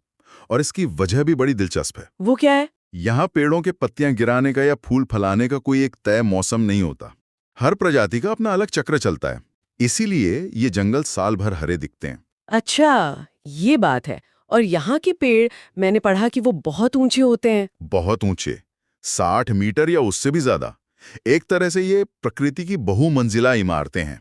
और इनकी छतरी इतनी घनी होती होगी कि सूरज की रोशनी भी मुश्किल से जमीन तक पहुंचती होगी। आपने बिल्कुल सही समझा। और इन्हीं जंगलों में मिलती है आबनूस, मेहोगनी, रोजवुड जैसी कीमती लकड़ियां। चलिए इन घने जंगलों से निकलकर अब आते हैं उन जंगलों पर जो भारत में सबसे ज्यादा फैले हुए हैं। उष्णकटिबंधीय पर्णपाती वन, ट्रॉपिकल डेसिडुअस फॉरेस्ट्स। इन्हें मॉनसून वन भी कहते हैं। मॉनसून वन, नाम से पता चलता है कि इनका बारिश से गहरा नाता है। बिल्कुल, ये भारत की असल तस्वीर है। ये उन इलाकों में है जहां 70 से 200 सेंटीमीटर के बीच बारिश होती है। और इन्होंने पानी बचाने का एक शानदार तरीका सीख लिया है। वो क्या? शुष्क गर्मियों में ये नमी बचाने के लिए 6 से 8 हफ्तों के लिए अपनी पत्तियां गिरा देते हैं। वाह, ये तो प्रकृति का एक अद्भुत अनुकूलन है। और इन मानसून वनों की भी 2 प्रकार है ना, बारिश के हिसाब से? जी हाँ, जहां 100 से 200 सेंटीमीटर बारिश होती है वहां मिलते हैं आर्द्र पर्णपाती वन, यानी मॉइस्ट डिसिडुअस। सही। ये देश के पूर्वी हिस्सों में ज्यादा हैं, झारखंड, पश्चिम ओडिशा, छत्तीसगढ़, और यहीं पर सागौन और साल जैसी भारत की सबसे कीमती लकड़ियां मिलती हैं। सागौन और साल, ये नाम तो बहुत सुने हैं। इसका मतलब इन जंगलों पर व्यावसायिक दबाव भी सबसे ज्यादा होगा। आपने बिल्कुल सही नस पकड़ी है, क्योंकि ये जंगल उतने घने नहीं होते, तो इनमें पहुंचना और लकड़ी काटना आसान होता है। इसीलिए खेती और कटाई का सबसे ज्यादा दबाव इन्हीं जंगलों ने झेला है। और दूसरे प्रकार के पर्णपाती वन जहाँ बारिश और कम होती है? अच्छा, जैसे पीपल और नीम के पेड़? बिल्कुल, पीपल, नीम, ये सब यही आम है। तो हमने बहुत ज्यादा बारिश वाले जंगल देखे, फिर मॉनसून पर निर्भर जंगल। अब उन इलाकों की बात करते हैं जहाँ पानी एक कीमती खजाना है, मतलब 70 सेंटीमीटर से भी कम बारिश वाले क्षेत्र। उष्णकटिबंधीय कांटिले वन और झाड़ियां, थॉर्न फॉरेस्ट्स। यहाँ तो सब कुछ पानी बचाने के लिए बना होगा। एक एक चीज गुजरात, राजस्थान, हरियाणा के अर्ध शुष्क क्षेत्रों में ये दिखते हैं। पेड़ों की जड़ें पानी की तलाश में जमीन में बहुत गहरी जाती हैं। और पत्तियां? पत्तियां या तो छोटी और मोमी होती हैं या फिर कांटों में बदल जाती हैं, ताकि वाष्पीकरण कम से कम हो। बबूल, खजूर, कैक्टस, ये सब इसी के उदाहरण हैं। तो ये तो हुई मैदानी इलाकों की बात, लेकिन जैसे ही हम पहाड़ों पर चढ़ना शुरू करते हैं पूरा खेल ही बदल जाता है ना? ऊंचाई के साथ वनस्पति भी बदलती है। बिल्कुल। पहाड़ों पर ऊपर चढ़ना एक तरह से भूमध्य रेखा से ध्रुवों की ओर जाने जैसा है। आपको वनस्पति में वही बदलाव दिखेंगे। इन्हें कहते हैं पर्वतीय वन या माउंटेन फॉरेस्ट्स। अच्छा। 1000 से 2000 मीटर की ऊंचाई पर आपको चौड़ी पत्ती वाले ओक और चेस्टनट जैसे पेड़ मिलेंगे। और अगर हम और ऊपर जाएं, मान लीजिए 3000 मीटर तक? 1500 से 3000 मीटर के बीच आपको मिलेंगे शंकुधारी पेड़, मतलब कॉनिफेरस ट्रीज, जैसे चीड़, देवदार, सिल्वर फर। ये बर्फबारी झेलने के लिए बने होते हैं। और 3600 मीटर से भी ऊपर? वहां पेड़ गायब हो जाते हैं और उनकी जगह ले लेते हैं अल्पाइन घास के मैदान। इन घास के मैदानों का एक बहुत दिलचस्प इंसानी पहलू भी है। स्रोतों में इसका जिक्र है। हाँ, गुज्जर और बकरवाल जैसे घुमंतू समुदाय, ये उनके लिए चारागाह का काम करते हैं। वो गर्मियों में अपने मवेशियों को लेकर इन ऊंचे मैदानों में चले जाते हैं और सर्दियों में वापस नीचे आ जाते हैं। बिल्कुल। ये दिखाता है कि प्रकृति और इंसान की जिंदगी एक दूसरे से कितनी गहराई से जुड़ी हुई है। और अब आते हैं मेरे सबसे पसंदीदा हिस्से पर, मैंग्रोव वन। जब मैंने पहली बार सुंदरबन की तस्वीरें देखी थी तो मुझे यकीन ही नहीं हुआ। वो पेड़ जिनकी जड़ें पानी से बाहर सांस लेने आती हैं। ये वाकई जादुई हैं। ये ज्वार भाटा से प्रभावित तटीय क्षेत्रों में उगते हैं, जहां मीठा और खारा पानी मिलता है। और इनकी जड़ें, वो तो कमाल की हैं। उन्हें न्यूमेटोफोर्स कहते हैं। वो कीचड़ भरे ऑक्सीजन रहित पानी से बाहर निकलकर सीधे हवा से सांस लेने के लिए ऊपर की ओर रुकती हैं। कमाल है।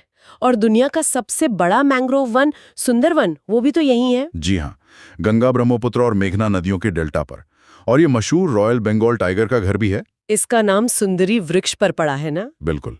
सुंदरी वृक्ष की लकड़ी बहुत मजबूत होती है, नाव बनाने के लिए बेहतरीन मानी जाती है। तो हमने भारत के इस अविश्वसनीय हरे खजाने को देखा, लेकिन जहां खजाना होता है वहां खतरा भी होता है। सही बात है। 20वीं सदी में शिकार और वनों की कटाई ने हमारी जैव विविधता को बहुत नुकसान पहुंचाया। और इसी को रोकने के लिए एक मजबूत ढांचा बनाना पड़ा। हाँ, और उसी की नींव रखी गई 1972 में वन्य जीव संरक्षण अधिनियम के साथ, वाइल्ड लाइफ प्रोटेक्शन एक्ट। ये एक मील का पत्थर था। इसका मकसद क्या था? मकसद साफ था, शिकार पर पूरी तरह रोक लगाना, जानवरों के घरों को कानूनी सुरक्षा देना और जो प्रजातियां खतरे में हैं उन्हें बचाना। और इसी कानून के तहत देश के कुछ सबसे बड़े संरक्षण कार्यक्रम शुरू हुए, जैसे प्रोजेक्ट टाइगर। हाँ, 1973 में शुरू हुआ प्रोजेक्ट टाइगर दुनिया के सबसे सफल संरक्षण कार्यक्रमों में से एक है। इसने बाघों की आबादी को बचाने में बहुत मदद की। न सिर्फ बचाया बल्कि उसे बढ़ाने में भी मदद की। इसी तरह 1992 में हाथियों के लिए प्रोजेक्ट एलिफेंट शुरू किया गया। लेकिन इन प्रोजेक्ट्स का एक दूसरा पहलू भी है ना? कई बार बाघों के लिए कोर जोन बनाने की प्रक्रिया में स्थानीय आदिवासी समुदायों को अपनी जमीन से हटना पड़ता है। ये एक बहुत ही संवेदनशील और जटिल मुद्दा है। संरक्षण का उद्देश्य सिर्फ जानवरों को बचाना नहीं हो सकता। सही बात है। इसमें उन समुदायों को भी साथ लेकर चलना होता है जो सदियों से उन जंगलों में रहते आए हैं। ठीक है, तो हमारे पास कानून है, प्रोजेक्ट्स हैं, पर जमीन पर किसी इलाके को सुरक्षित कैसे किया जाता है? इसके लिए सरकार ने संरक्षित क्षेत्रों का एक नेटवर्क बनाया है। 3 तरह के क्षेत्र हैं: राष्ट्रीय उद्यान, वन्यजीव अभयारण्य और जैव मंडल आरक्षित क्षेत्र। National park, wild life sanctuaries और बायोस्फीयर रिजर्व्स, इन तीनों में फर्क क्या है? ये अक्सर लोगों को कंफ्यूज करता है। इसे सरल तरीके से समझते हैं। राष्ट्रीय उद्यान यानी नेशनल पार्क संरक्षण का सबसे ऊंचा स्तर है। मतलब इसे आप प्रकृति का एक किला समझ सकते हैं, जहां किसी भी तरह की इंसानी गतिविधि जैसे मवेशी चराना या लकड़ी काटना पूरी तरह से प्रतिबंधित है। और वन्यजीव अभयारण्य, वाइल्ड लाइफ सैंक्चुरी। अभयारण्य आमतौर पर किसी एक खास प्रजाति को बचाने पर केंद्रित होता है। यहाँ नियम थोड़े लचीले होते हैं, सीमित मानवीय गतिविधियों की इजाजत होती है। तो फिर बायोस्फीयर रिजर्व क्या है? ये शब्द सुनने में काफी बड़ा लगता है। और इसका आइडिया भी बहुत बड़ा है। बायोस्फीयर रिजर्व का मकसद सिर्फ जानवरों या पेड़ों को बचाना नहीं है, बल्कि ये देखना है कि इंसान और प्रकृति एक साथ मिलकर कैसे तरक्की कर सकते हैं। अच्छा, ये तो संरक्षण और विकास के बीच संतुलन बनाने जैसा हुआ। बिल्कुल। इसकी एक 3 स्तरीय संरचना होती है। सबसे अंदर होता है कोर जोन। ये एक नेशनल पार्क की तरह होता है, जहां कोई छेड़छाड़ नहीं। ठीक है। उसके बाहर होता है बफर जोन, जहां वैज्ञानिक शोध, इको टूरिज्म जैसी गतिविधियों की इजाजत होती है। और सबसे बाहर होता है संक्रमण जोन, जहां स्थानीय समुदाय रहते हैं और पर्यावरण के अनुकूल खेती करते हैं। ये तो संरक्षण का एक बहुत ही प्रगतिशील तरीका लगता है। चलिए, अब कुछ मशहूर जगहों के नाम लेते हैं, जैसे भारत का पहला राष्ट्रीय उद्यान जिम कॉर्बेट। बिल्कुल, 1936 में बना जिम कॉर्बेट बाघों के संरक्षण का प्रतीक है। फिर असम में काजीरंगा, जो एक सींग वाले गैंडे का दुनिया में सबसे बड़ा घर है। और गुजरात का गिर राष्ट्रीय उद्यान, एशियाई शेर का दुनिया में एकमात्र प्राकृतिक आवास। ये बात वाकई अनोखी है। एशियाई शेर सिर्फ गिर में ही क्यों मिलते हैं? ये एक बेहतरीन सवाल है। ऐतिहासिक रूप से उनका दायरा बहुत बड़ा था, लेकिन शिकार के कारण वे सिर्फ गिर तक सिमट कर रह गए। और गिर का जो खुला, शुष्क जंगल है, वो उनके लिए एक आदर्श वातावरण बनाता है। और एक जगह का जिक्र किए बिना हम आगे नहीं बढ़ सकते, दुनिया का एकमात्र तैरता हुआ पार्क। ये सच है? हाँ, ये कोई मजाक नहीं, बल्कि प्रकृति का एक अजूबा है। मणिपुर की लोकटक झील पर केबुल लामजाओ नेशनल पार्क। तैरता हुआ पार्क मतलब कैसे? ये पार्क असल में झील पर तैरते हुए बायोमास के टुकड़ों पर बना है। इन तैरते हुए द्वीपों को स्थानीय भाषा में फुमडी कहते हैं। अविश्वसनीय, मतलब जमीन के टुकड़े जो झील पर तैर रहे हैं और उस पर एक पूरा नेशनल पार्क है। जी, और ये लुप्त प्राय संगाई हिरण, जिसे डांसिंग डियर भी कहते हैं, का दुनिया में एकमात्र घर है। कमाल है। बायोस्फीयर रिजर्व की बात करें जो भारत में कुल 18 है ना? हाँ, जिनमें से 12 यूनेस्को के वर्ल्ड नेटवर्क में शामिल हैं। नीलगिरी बायोस्फीयर रिजर्व 1986 में बना, भारत का पहला था। और सबसे नया है मध्य प्रदेश का पन्ना। तो इस पूरी चर्चा के बाद अगर कुछ मुख्य बातें याद रखनी हो, जो इस पूरे ज्ञान का सार हो, तो वो क्या होंगी? देखिए, तथ्यों से ज्यादा जरूरी है पैटर्न को समझना। भारत में सबसे ज्यादा फैले जंगल मानसून पर निर्भर पर्णपाती वन है। बारिश ही तय करती है कि जंगल कैसा होगा। 200 सेंटीमीटर से ज्यादा तो सदाबहार, 70 सेंटीमीटर से कम तो कंटीला। बिल्कुल, और संरक्षण का मॉडल अब सिर्फ बचाने से आगे बढ़कर साथ रहने की ओर बढ़ रहा है। अब चलते हैं अगले चैप्टर पर। आज हम बात करने वाले हैं हम इंसानों की। हम कहाँ रहते हैं, क्यों एक जगह से दूसरी जगह जाते हैं, और हमारी बढ़ती गिनती दुनिया को कैसे बदल रही है। बिल्कुल, बेसिकली ह्यूमन ज्योग्राफी का सबसे core topic, population and migration. और ये सिर्फ किताबों का टॉपिक नहीं है, ये हमारी और आपकी कहानी है। हर रोज जब हम ट्रैफिक में फंसते हैं या सुनते हैं कि कोई दोस्त बेहतर नौकरी के लिए दूसरे शहर चला गया है, तो हम असल में इन्हीं बड़ी ताकतों को महसूस कर रहे होते हैं। बिल्कुल, हमारे पास जो स्रोत हैं वे इन्हीं अदृश्य ताकतों को समझने में हमारी मदद करेंगे। तो आज का हमारा मिशन इन जटिल आंकड़ों और सिद्धांतों के पीछे की मानवीय कहानी को उजागर करना है। चलिए शुरू करते हैं। सबसे पहले 2 शब्दों को पकड़ते हैं, जनसंख्या वितरण मतलब डिस्ट्रीब्यूशन, और जनसंख्या वृद्धि यानी ग्रोथ। सुनने में एक जैसे लगते हैं, पर हैं बहुत अलग। हाँ, इसे ऐसे समझिए, वितरण एक स्नैपशॉट की तरह है। ये हमें बताता है कि आज इस पल दुनिया के चेस बोर्ड पर इंसान कहाँ-कहाँ बैठे हैं। जबकि वृद्धि एक मूवी की तरह है, जो दिखाती है कि समय के साथ इस चेस बोर्ड पर मोहरें कैसे बढ़ या घट रहे हैं। दोनों को समझना जरूरी है। तो चलिए पहले इस स्नैपशॉट यानी वितरण से ही शुरू करते हैं। मुझे ये बात हमेशा हैरान करती है कि दुनिया की आबादी कितनी ज्यादा असमान रूप से फैली हुई है। ये हैरानी की बात है भी।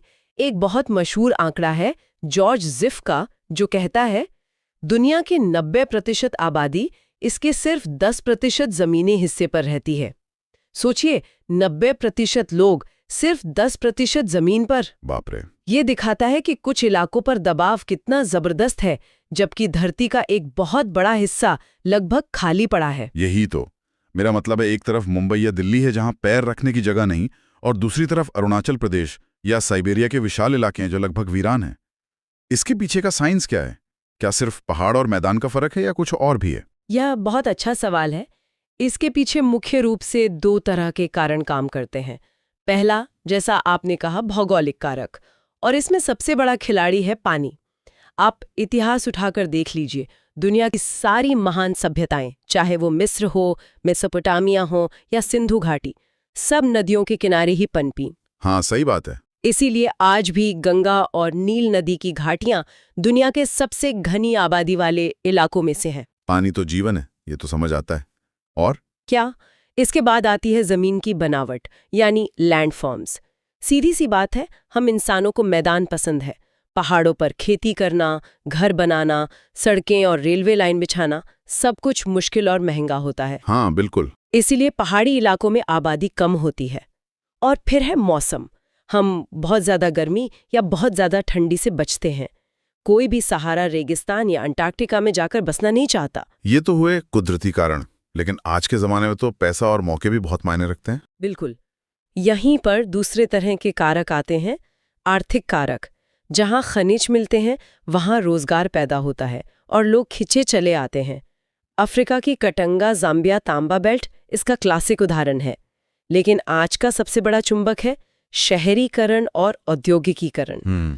जहाँ फैक्ट्रियां हैं, दफ्तर हैं, बेहतर स्कूल और अस्पताल हैं, लोग वहीं भागते हैं। जापान का कोबे ओसाका औद्योगिक क्षेत्र पूरी तरह इसी वजह से बसा है। हाँ, लेकिन क्या ये चुंबक हमेशा फायदेमंद होता है?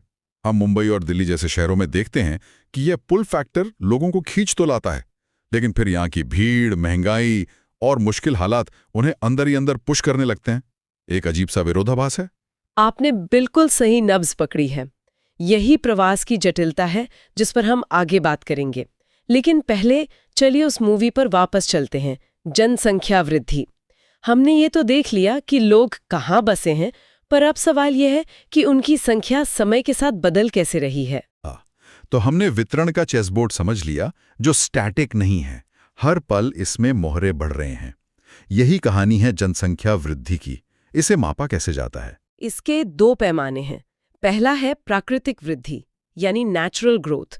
ये बहुत सीधा है। एक साल में कितने बच्चे पैदा हुए और कितने लोगों की मौत हुई, दोनों का अंतर निकाल लीजिए। जन्म मृत्यु, बस हो गया। ये हमें बताता है कि बिना किसी बाहरी दखल के आबादी कितनी बढ़ी। लेकिन लोग तो एक जगह से दूसरी जगह आते जाते भी हैं। बिल्कुल। और यही दूसरा पैमाना आता है, वास्तविक वृद्धि, एक्चुअल ग्रोथ। ये ज्यादा सच्ची तस्वीर दिखाता है, क्योंकि इसमें हम प्रवासियों को भी गिनते हैं। यानी जन्म मृत्यु प्लस अंदर आने वाले लोग, बाहर जाने वाले लोग। इससे पता चलता है कि किसी शहर या देश की आबादी असल में कितनी बढ़ी या घटी। और ये वृद्धि कभी भी एक सीधी लकीर में नहीं होती। इसका एक पूरा पैटर्न है, एक मॉडल है, जिसे जनांकी के संक्रमण या डेमोग्राफिक ट्रांजिशन थ्योरी कहते हैं। ये किसी भी देश की जनसंख्या की कहानी बताने जैसा है। क्या बात है, आपने बिल्कुल सही कहा। ये एक कहानी ही है। ये बताती है कि कैसे एक देश जब पिछड़े खेतीहर समाज से एक विकसित औद्योगिक समाज बनता है तो उसकी आबादी 4 चरणों से गुजरती है। ये एक तरह का जनसंख्या का जीवन चक्र है। तो इस कहानी का पहला चैप्टर क्या है? पहला चरण है उच्च स्थिरता का। ये वो दौर है जब जिंदगी बहुत मुश्किल है, जन्म दर बहुत ज्यादा है, क्योंकि ज्यादा बच्चे पैदा करना एक तरह का बीमा होता है कि कुछ तो बच जाएंगे। लेकिन साथ ही बीमारियां, महामारियां और भुखमरी के कारण मृत्यु दर भी उतनी ही ज्यादा है। तो ज्यादा जन्म और ज्यादा मौतें, नतीजा आबादी लगभग स्थिर रहती है। अच्छा, मुझे लगता है कि आज दुनिया में शायद ही कोई देश इस चरण में बचा हो, सिवाय कुछ बेहद दूर दराज के आदिवासी समुदायों के। और इसके बाद आता है सबसे नाटकीय मोड़, दूसरा चरण, जिसे हम जनसंख्या विस्फोट कहते हैं। बिल्कुल सही। दूसरे चरण में तीव्र वृद्धि होती है। होता यह है कि थोड़ी सी तरक्की, जैसे साफ पानी, टीके और बेहतर स्वास्थ्य सेवाएं, मृत्यु दर को तेजी से नीचे ले आती हैं। लोग कम मरने लगते हैं, लेकिन लोगों की सोच, उनकी आदतें, यानी ज्यादा बच्चे पैदा करने की परंपरा, वो बदलने में वक्त लगता है। हाँ। तो जन्म दर ऊंची बनी रहती है और मृत्यु दर गिर जाती है। और इस बड़े अंतर की वजह से आबादी रॉकेट की तरह ऊपर जाती है। भारत समेत कई विकासशील देश इसी तूफानी दौर से गुजरे। तो क्या ये रॉकेट हमेशा ऊपर ही जाता रहता है? नहीं, यही कहानी का तीसरा चैप्टर आता है, घटती वृद्धि दर। अब तक समाज में शिक्षा बढ़ चुकी होती है, लोग शहरों में रहने लगते हैं और महिलाओं की स्थिति बेहतर होती है। लोग समझने लगते हैं कि परिवार की क्वालिटी ज्यादा जरूरी है, क्वांटिटी नहीं। परिवार नियोजन के साधन उपलब्ध होते हैं। नतीजा, जन्म दर भी गिरने लगती है। मृत्यु दर तो पहले से ही कम है, तो अब आबादी के बढ़ने की रफ्तार धीमी पड़ जाती है। और कहानी का अंत? चौथा चरण है निम्न स्थिरता का। यहाँ जन्म दर और मृत्यु दर दोनों ही बहुत नीचे आ जाती हैं। आबादी या तो स्थिर हो जाती है या बहुत ही धीरे धीरे बढ़ती है। जापान और कई पश्चिमी यूरोपीय देश इस चरण में है, बल्कि अब तो वहाँ एक नई चिंता है, आबादी का घटना और बूढ़े लोगों की बढ़ती संख्या। वाह, ये तो पूरी कहानी की तरह है।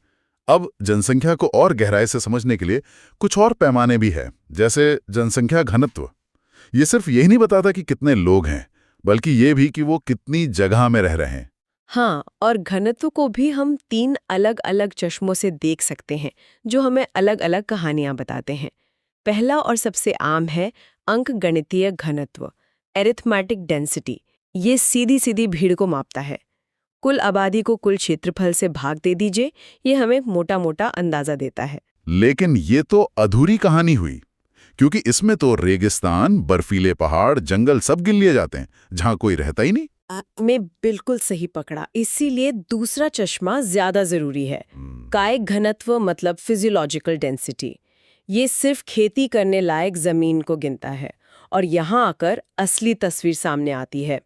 इसे ऐसे समझिए, भारत का अंकगणितीय घनत्व 382 व्यक्ति प्रति वर्ग किलोमीटर है।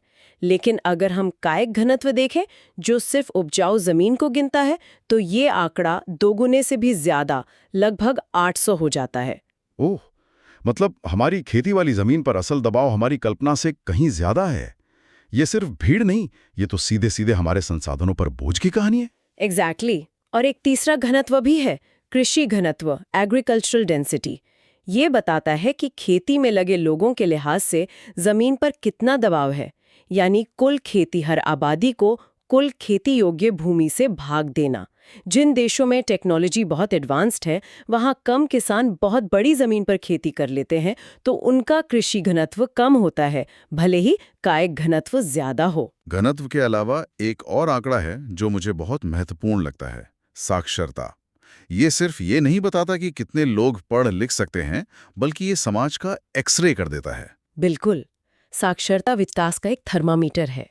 मानक परिभाषा के अनुसार 7 साल से ज्यादा उम्र का कोई भी व्यक्ति जो समझ के साथ पढ़ और लिख सकता है, वो साक्षर है। ये हमें महिलाओं की सामाजिक स्थिति, स्वास्थ्य के प्रति जागरूकता और सरकार की नीतियों के बारे में बहुत कुछ बताता है। और इसका जनसंख्या वृद्धि से तो सीधा संबंध है ना? बहुत गहरा संबंध है। यह लगभग एक नियम जैसा है। जहां साक्षरता, खासकर महिला साक्षरता ज्यादा होगी, वहां जन्म दर कम होगी। जब महिलाएं शिक्षित होती हैं, तो वे अपने स्वास्थ्य, करियर और परिवार के आकार के बारे में बेहतर और स्वतंत्र निर्णय ले पाती हैं। अगर हम भारत के 2011 के आंकड़ों को देखें, तो कुल साक्षरता 74% थी, लेकिन पुरुषों और महिलाओं में काफी अंतर था। और सबसे ज्यादा आबादी वाला राज्य उत्तर प्रदेश था। ठीक है, तो हमने वास्तविक वृद्धि की बात करते हुए प्रवास का जिक्र किया था। चलिए अब इस पर गहराई से बात करते हैं। ये जनसंख्या की कहानी का सबसे डायनामिक हिस्सा है। आखिर लोग अपना घर, अपनी जमीन, अपनी जड़ें छोड़कर क्यों जाते हैं? प्रवास को समझने का सबसे अच्छा तरीका है 2 ताकतों को समझना, प्रतिकर्ष यानी पुष्कारक और अपकर्ष यानी पुलकारक।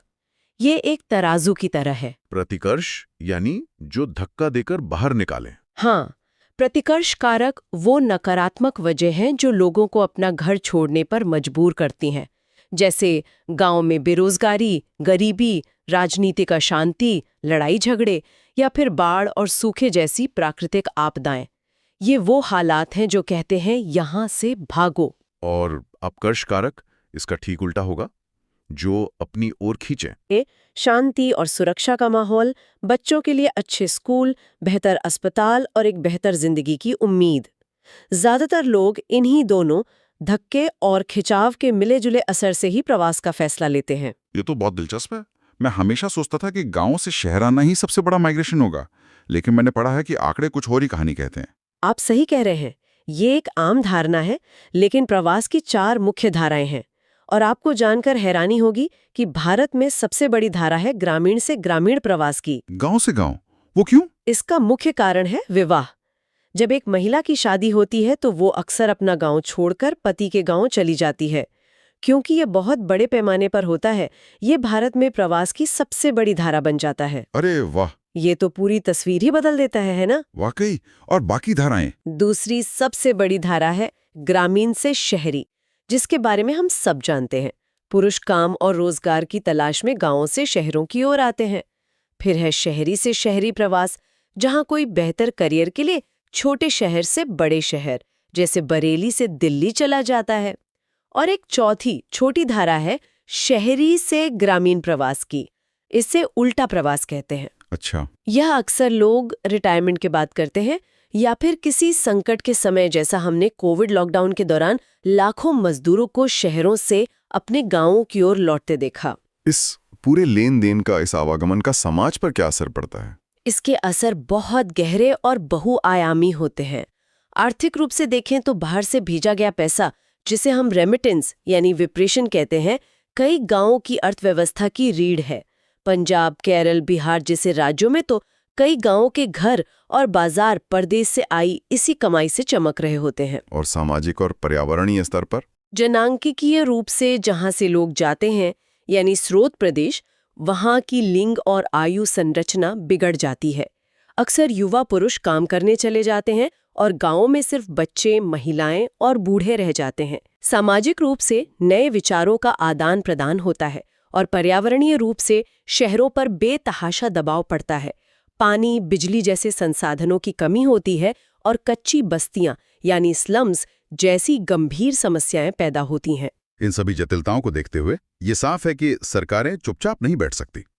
उन्हें जनसंख्या को प्रबंधित करने के लिए नीतियां बनानी पड़ती हैं, जैसे भारत की राष्ट्रीय जनसंख्या नीति 2000। हाँ, वो एक बहुत महत्वपूर्ण नीति थी जिसके 3 स्तर के लक्ष्य थे। पहला तत्काल लक्ष्य था स्वास्थ्य के बुनियादी ढांचे को मजबूत करना, गर्भ निरोधक और स्वास्थ्य सेवाओं की पहुंच को आसान बनाना। और मध्यम और लंबी अवधि के लक्ष्य क्या थे? मध्यम अवधि का लक्ष्य था TFR यानी टोटल फर्टिलिटी रेट को 2.1 के प्रतिस्थापन स्तर पर लाना। अभी 2.1 का आंकड़ा बड़ा दिलचस्प है। इसका सीधा मतलब है कि अगर 10 औरतें हैं तो वे सब मिलकर अपने जीवन काल में 21 बच्चे पैदा करें, यानी हर कपल औसतन 2 बच्चों से थोड़ा ज्यादा, ताकि वो खुद को और आने वाली पीढ़ी को रिप्लेस कर सकें। इससे आबादी स्थिर रहती है, न घटती है, न बेतहाशा बढ़ती है। और सबसे बड़ा दीर्घकालिक लक्ष्य? दीर्घकालिक लक्ष्य था 2045 तक भारत की जनसंख्या को स्थिर करना, और इसे हासिल करने के लिए जोर जबरदस्ती के बजाय जागरूकता पर ध्यान दिया गया, जैसे 14 साल तक की मुफ्त और अनिवार्य शिक्षा, शिशु मृत्यु दर को कम करना और लड़कियों की शादी की उम्र बढ़ाने को प्रोत्साहित करना। तो आज हमने जनसंख्या के असमान वितरण से लेकर वृद्धि की कहानी तक, लोगों के एक जगह से दूसरी जगह जाने के पीछे के धक्के और खिंचाव को समझा, और आखिर में इन सबको प्रबंधित करने वाली नीतियों पर भी नजर डाली। बिल्कुल। तो चलिए अब चलते हैं अगले अध्याय पर। आज हम भारतीय कृषि की दुनिया की पड़ताल कर रहे हैं। हमारे पास जो स्रोत हैं वो एक पूरी कहानी बताते हैं कि कैसे जो खाना हमारी थाली तक पहुंचता है उसके पीछे एक बहुत बड़ा और जटिल सिस्टम काम कर रहा है। बिल्कुल, और हमारा मकसद इसी सिस्टम को समझना है। कैसे मौसम, जमीन, पानी, फसलें और सरकार की नीतियां, ये सब मिलकर उस विशाल मशीनरी को चलाते हैं जिससे करोड़ों लोगों का पेट भरता है। तो सबसे पहले यही सवाल आता है कि हम भारतीय कृषि को इतना जरूरी क्यों मानते हैं? मतलब इसे अर्थव्यवस्था की रीढ़ क्यों कहा जाता है? मैंने एक स्रोत में एक आंकड़ा देखा जो हैरान करने वाला है। देश की 55% आबादी, मतलब आधे से ज्यादा भारत, सीधे तौर पर खेती-बाड़ी से जुड़ा है। हाँ, और ये सिर्फ एक आंकड़ा नहीं है, ये असल में दिखाता है कि कृषि यहाँ सिर्फ एक नौकरी या पेशा नहीं है, ये करोड़ों लोगों की आजीविका है। आजीविका। और आजीविका का मतलब सिर्फ पैसा कमाना नहीं होता, बल्कि एक पूरी जीवन शैली, एक पूरा सामाजिक ताना बाना है जो इसके इर्द गिर्द बुना हुआ है। सही। और इसका दूसरा पहलू तो हम भूल ही नहीं सकते, देश की खाद्य सुरक्षा। सीधी सी बात है, देश के करोड़ों लोगों का पेट इसी से भरता है। मतलब ये एक ही वक्त पर दोहरी जिम्मेदारी निभा रहा है, लोगों के घर का चूल्हा भी जला रहा है और पूरे देश की थाली में खाना भी परोस रहा है। बिल्कुल। अब समझ में आया कि इसे रीढ़ की हड्डी क्यों कहते हैं। इसके बिना तो देश का ढांचा ही खड़ा नहीं रह सकता। सही बात है। और यही चीज इसे बाकी सेक्टर से अलग बनाती है। ये सीधे तौर पर देश की जमीनी हकीकत से जुड़ा है। तो ये तो साफ है कि कृषि देश के लिए कितनी जरूरी है। लेकिन जब हम खेती कहते हैं तो ये कोई एक जैसी चीज नहीं है। भारत इतना बड़ा है, यहाँ का मौसम इतना बदलता है, तो क्या यहाँ पूरे साल एक ही तरह से खेती होती है? नहीं नहीं, या इसका भी कोई अपना साइकिल, कोई कैलेंडर होता है? बहुत अच्छा सवाल है। इसका अपना एक बहुत ही व्यवस्थित कैलेंडर है जो पूरी तरह से मौसम के चक्र पर आधारित है।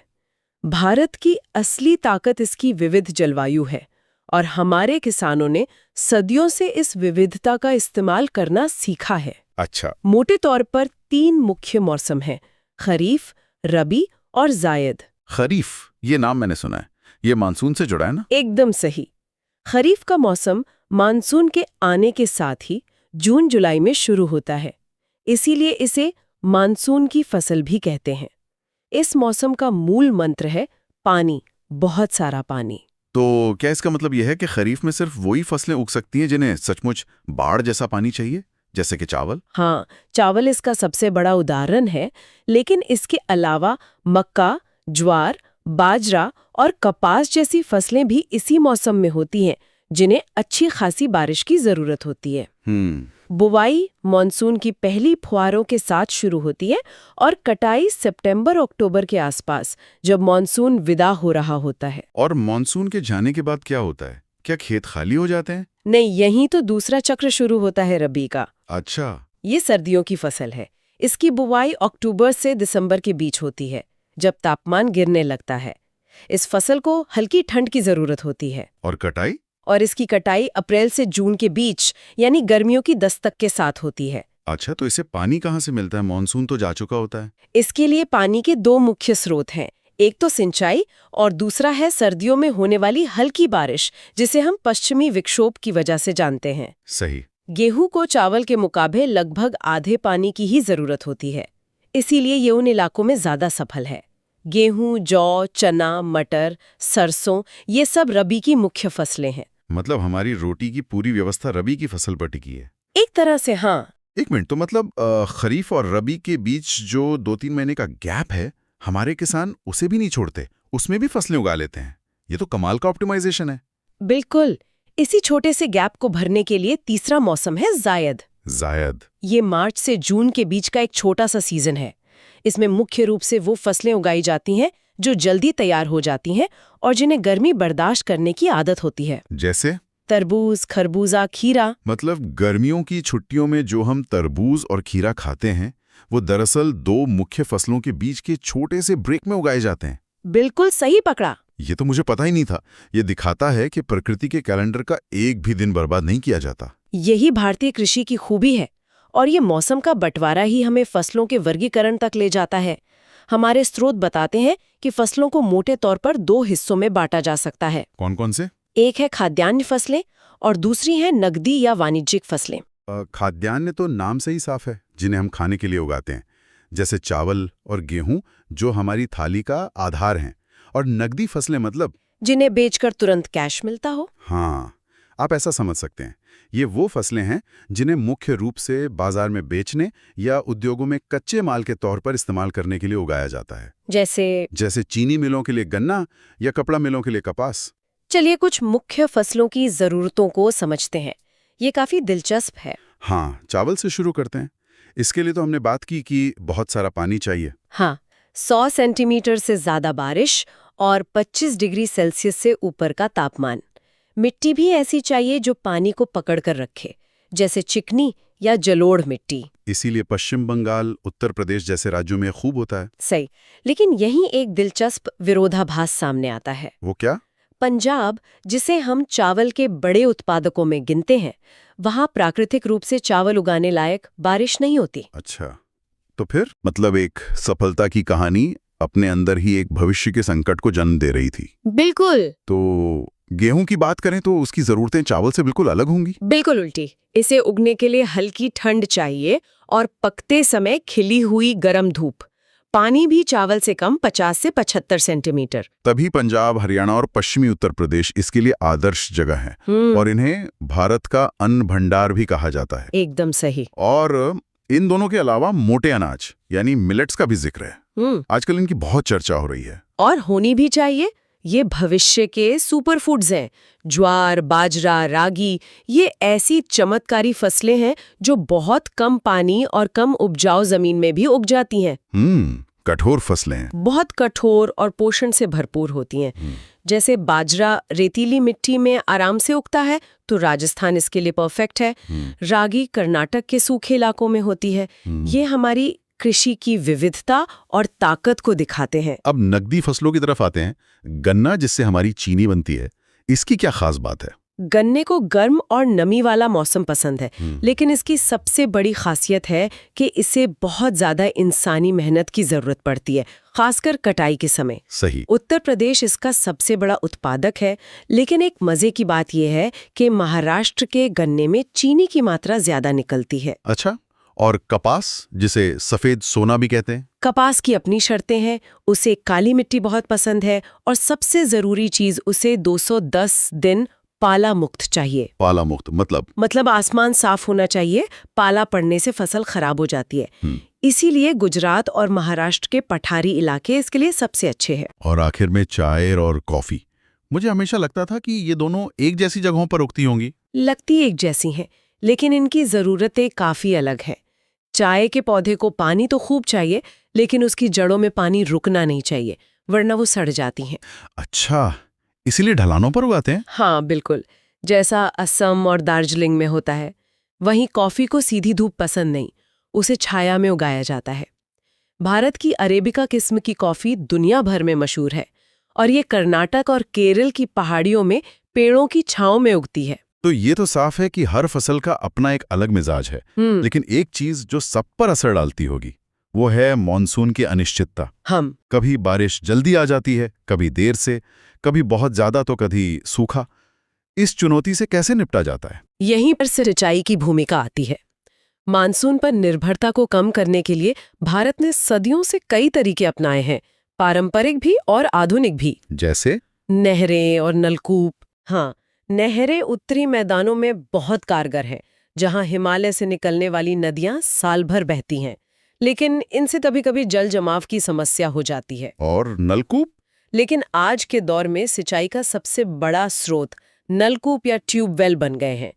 60% से ज्यादा सिंचाई इन्हीं से होती है। लेकिन हमने अभी पंजाब के मामले में बात की थी कि नलकूपों से भूजल स्तर गिर रहा है, तो हमने एक समस्या सुलझाने के लिए एक और बड़ी समस्या खड़ी कर दी। दुर्भाग्य से काफी हद तक यही हुआ है, खासकर पंजाब, हरियाणा और पश्चिमी उत्तर प्रदेश में, जहां हरित क्रांति का सबसे ज्यादा असर था। वहां भूजल का अंधाधुंध इस्तेमाल हुआ है। ये एक गंभीर संकट है। इसके अलावा दक्षिण भारत में तालाबों का इस्तेमाल होता है, जहां जमीन पथरीली होने के कारण नहरें खोदना मुश्किल है। और क्या कोई आधुनिक बेहतर तरीके भी हैं? बिल्कुल है, और अब उन पर जोर दिया जा रहा है, जैसे ड्रिप सिंचाई, जिसमें पाइप के जरिए पानी को बूंद बूंद करके सीधे पौधे की जड़ तक पहुंचाया जाता है। 70% तक पानी की बचत होती है। और दूसरा है स्प्रिंकलर सिस्टम, जो फव्वारे की तरह पानी छिड़कता है। ये ऊंची नीची जमीन के लिए बहुत फायदेमंद है। पानी के अलावा मुझे लगता है कि जमीन से जुड़ी समस्याओं को हल करने के लिए भी बड़े कदम उठाए गए होंगे। स्रोतों में आजादी के बाद हुए भूमि सुधारों का जिक्र है। हाँ, और वो बहुत जरूरी थे। उस समय भारत में जमीन का बंटवारा बहुत असमान था, तो 3 बड़े काम किए गए। क्या थे वो? पहला था जमींदारी प्रथा का अंत, जिससे सरकार और किसान के बीच के बिचौलियों को हटाया गया। दूसरा था चकबंदी, जिसमें किसानों के छोटे छोटे और इधर उधर बिखरे खेतों को मिलाकर एक बड़ा खेत बना दिया गया, ताकि उस पर मशीन चलाना और खेती करना आसान हो। बिल्कुल। और तीसरा था लैंड सीलिंग। लैंड सीलिंग मतलब भूमि की सीमा तय करना। सही। इसके तहत कानून बनाया गया कि कोई भी व्यक्ति एक तय सीमा से ज्यादा जमीन अपने पास नहीं रख सकता। अतिरिक्त जमीन को लेकर भूमिहीन किसानों में बांटने का लक्ष्य था। हालांकि इन सुधारों को लागू करने का तरीका हर राज्य का अपना अपना था। कहीं ज्यादा असर हुआ तो कहीं कम। और फिर आता है वो दौर जिसके बारे में हम सबने सुना है, हरित क्रांति। इसे तो भारतीय कृषि का सबसे बड़ा मोड़ माना जाता है और था भी। 1960s के दशक के अंत में जब भारत अनाज के लिए दूसरे देशों पर निर्भर था, तब MS स्वामीनाथन के नेतृत्व में ये क्रांति आई। अच्छा। इसमें 3 चीजों का इस्तेमाल हुआ: ज्यादा उपज देने वाले बीज, HYV, रासायनिक खाद और सिंचाई का भरपूर इस्तेमाल। और नतीजा ये हुआ कि भारत अनाज के मामले में आत्मनिर्भर हो गया। ये तो एक बहुत बड़ी सफलता लगती है। हाँ, पर लेकिन क्या ये कहानी इतनी सीधी है? क्या इस सफलता की कोई कीमत भी चुकानी पड़ी? यही सबसे महत्वपूर्ण सवाल है। आत्मनिर्भरता एक बहुत बड़ी उपलब्धि थी, इसमें कोई शक नहीं, लेकिन इसकी कीमत चुकानी पड़े। पहली कीमत थी क्षेत्रीय असमानता। मतलब? इसका फायदा सिर्फ उन इलाकों को मिला जहां सिंचाई की अच्छी व्यवस्था थी, जैसे पंजाब, हरियाणा, पश्चिमी उत्तर प्रदेश। बाकी देश काफी हद तक पीछे छूट गया। सही। और दूसरी कीमत थी पर्यावरण की, जिसकी बात हमने की। भूजल का गिरना, रासायनिक खादों के ज्यादा इस्तेमाल से मिट्टी की सेहत खराब होना। तो आज के दौर में किसानों की मदद के लिए क्या सुधार हो रहे हैं?